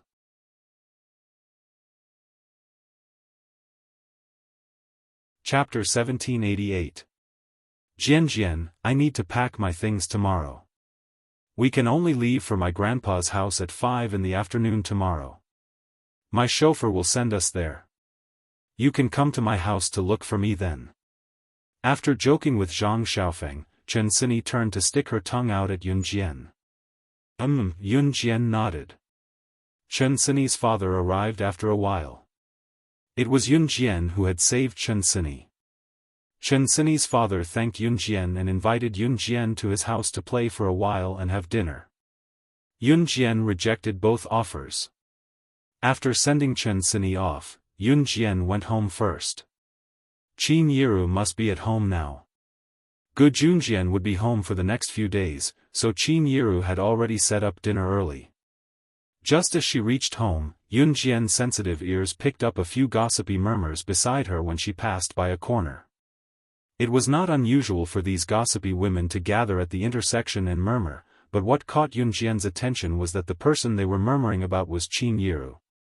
Yun Jian raised a brow and leaned against the corner of the wall without showing herself, listening to the gossipy women's murmurs from the dark. Hey, do you guys know Gu Junjian from our neighborhood? Didn't he marry a wife called Qin Yiru not long ago? Of course. When they got married, it caused a stir in Longmen City, no, the entire Zhe province. I heard that the red carpet was laid from the bride's house to the groom's house. I've talked to this Qin Yiru you guys are talking about. She's quite a nice person. What they said was just the gossipy women's murmurs. What came next was the main event. Yun Jian narrowed her eyes at that. Then, the gossipy women suddenly huddled together as if they were afraid that someone would overhear them. Their words spread like wildfire. Yun Jian's hearing was good, so she heard everything clearly. Gu Junjian is such a righteous man. He's usually very loving with his wife, Qin Yiru, but his mistress is indecent. Did you guys know that a woman came to Gu Junjian 2 days ago, saying that she was his university classmate? Now that she's divorced her husband, she's purely looking for Gu Junjian to catch up. As a woman, how can I not know what that woman is thinking? She was just thinking that Gu Junjian was rich now. Oh, he was rich, so she wanted to seduce him. You even pretended to be close to Qin Yiru and came here every day to freeload. What kind of woman to be a good woman to her to eat to? Qin Yiru of that family was kind and did not know what that woman was thinking. She's trying to seduce her husband.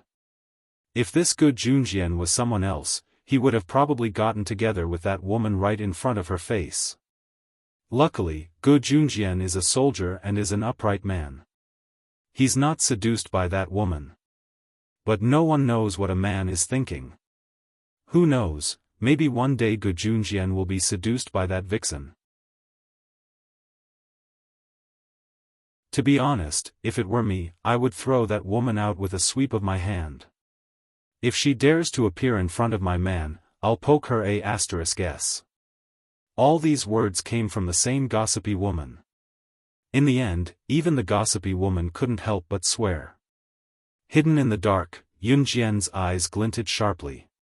She hadn't been home for a few days, so she didn't know what was going on at home. Sometimes, the gossipy woman's words weren't just gossip. After getting the gist of the situation, Yun Jian went home.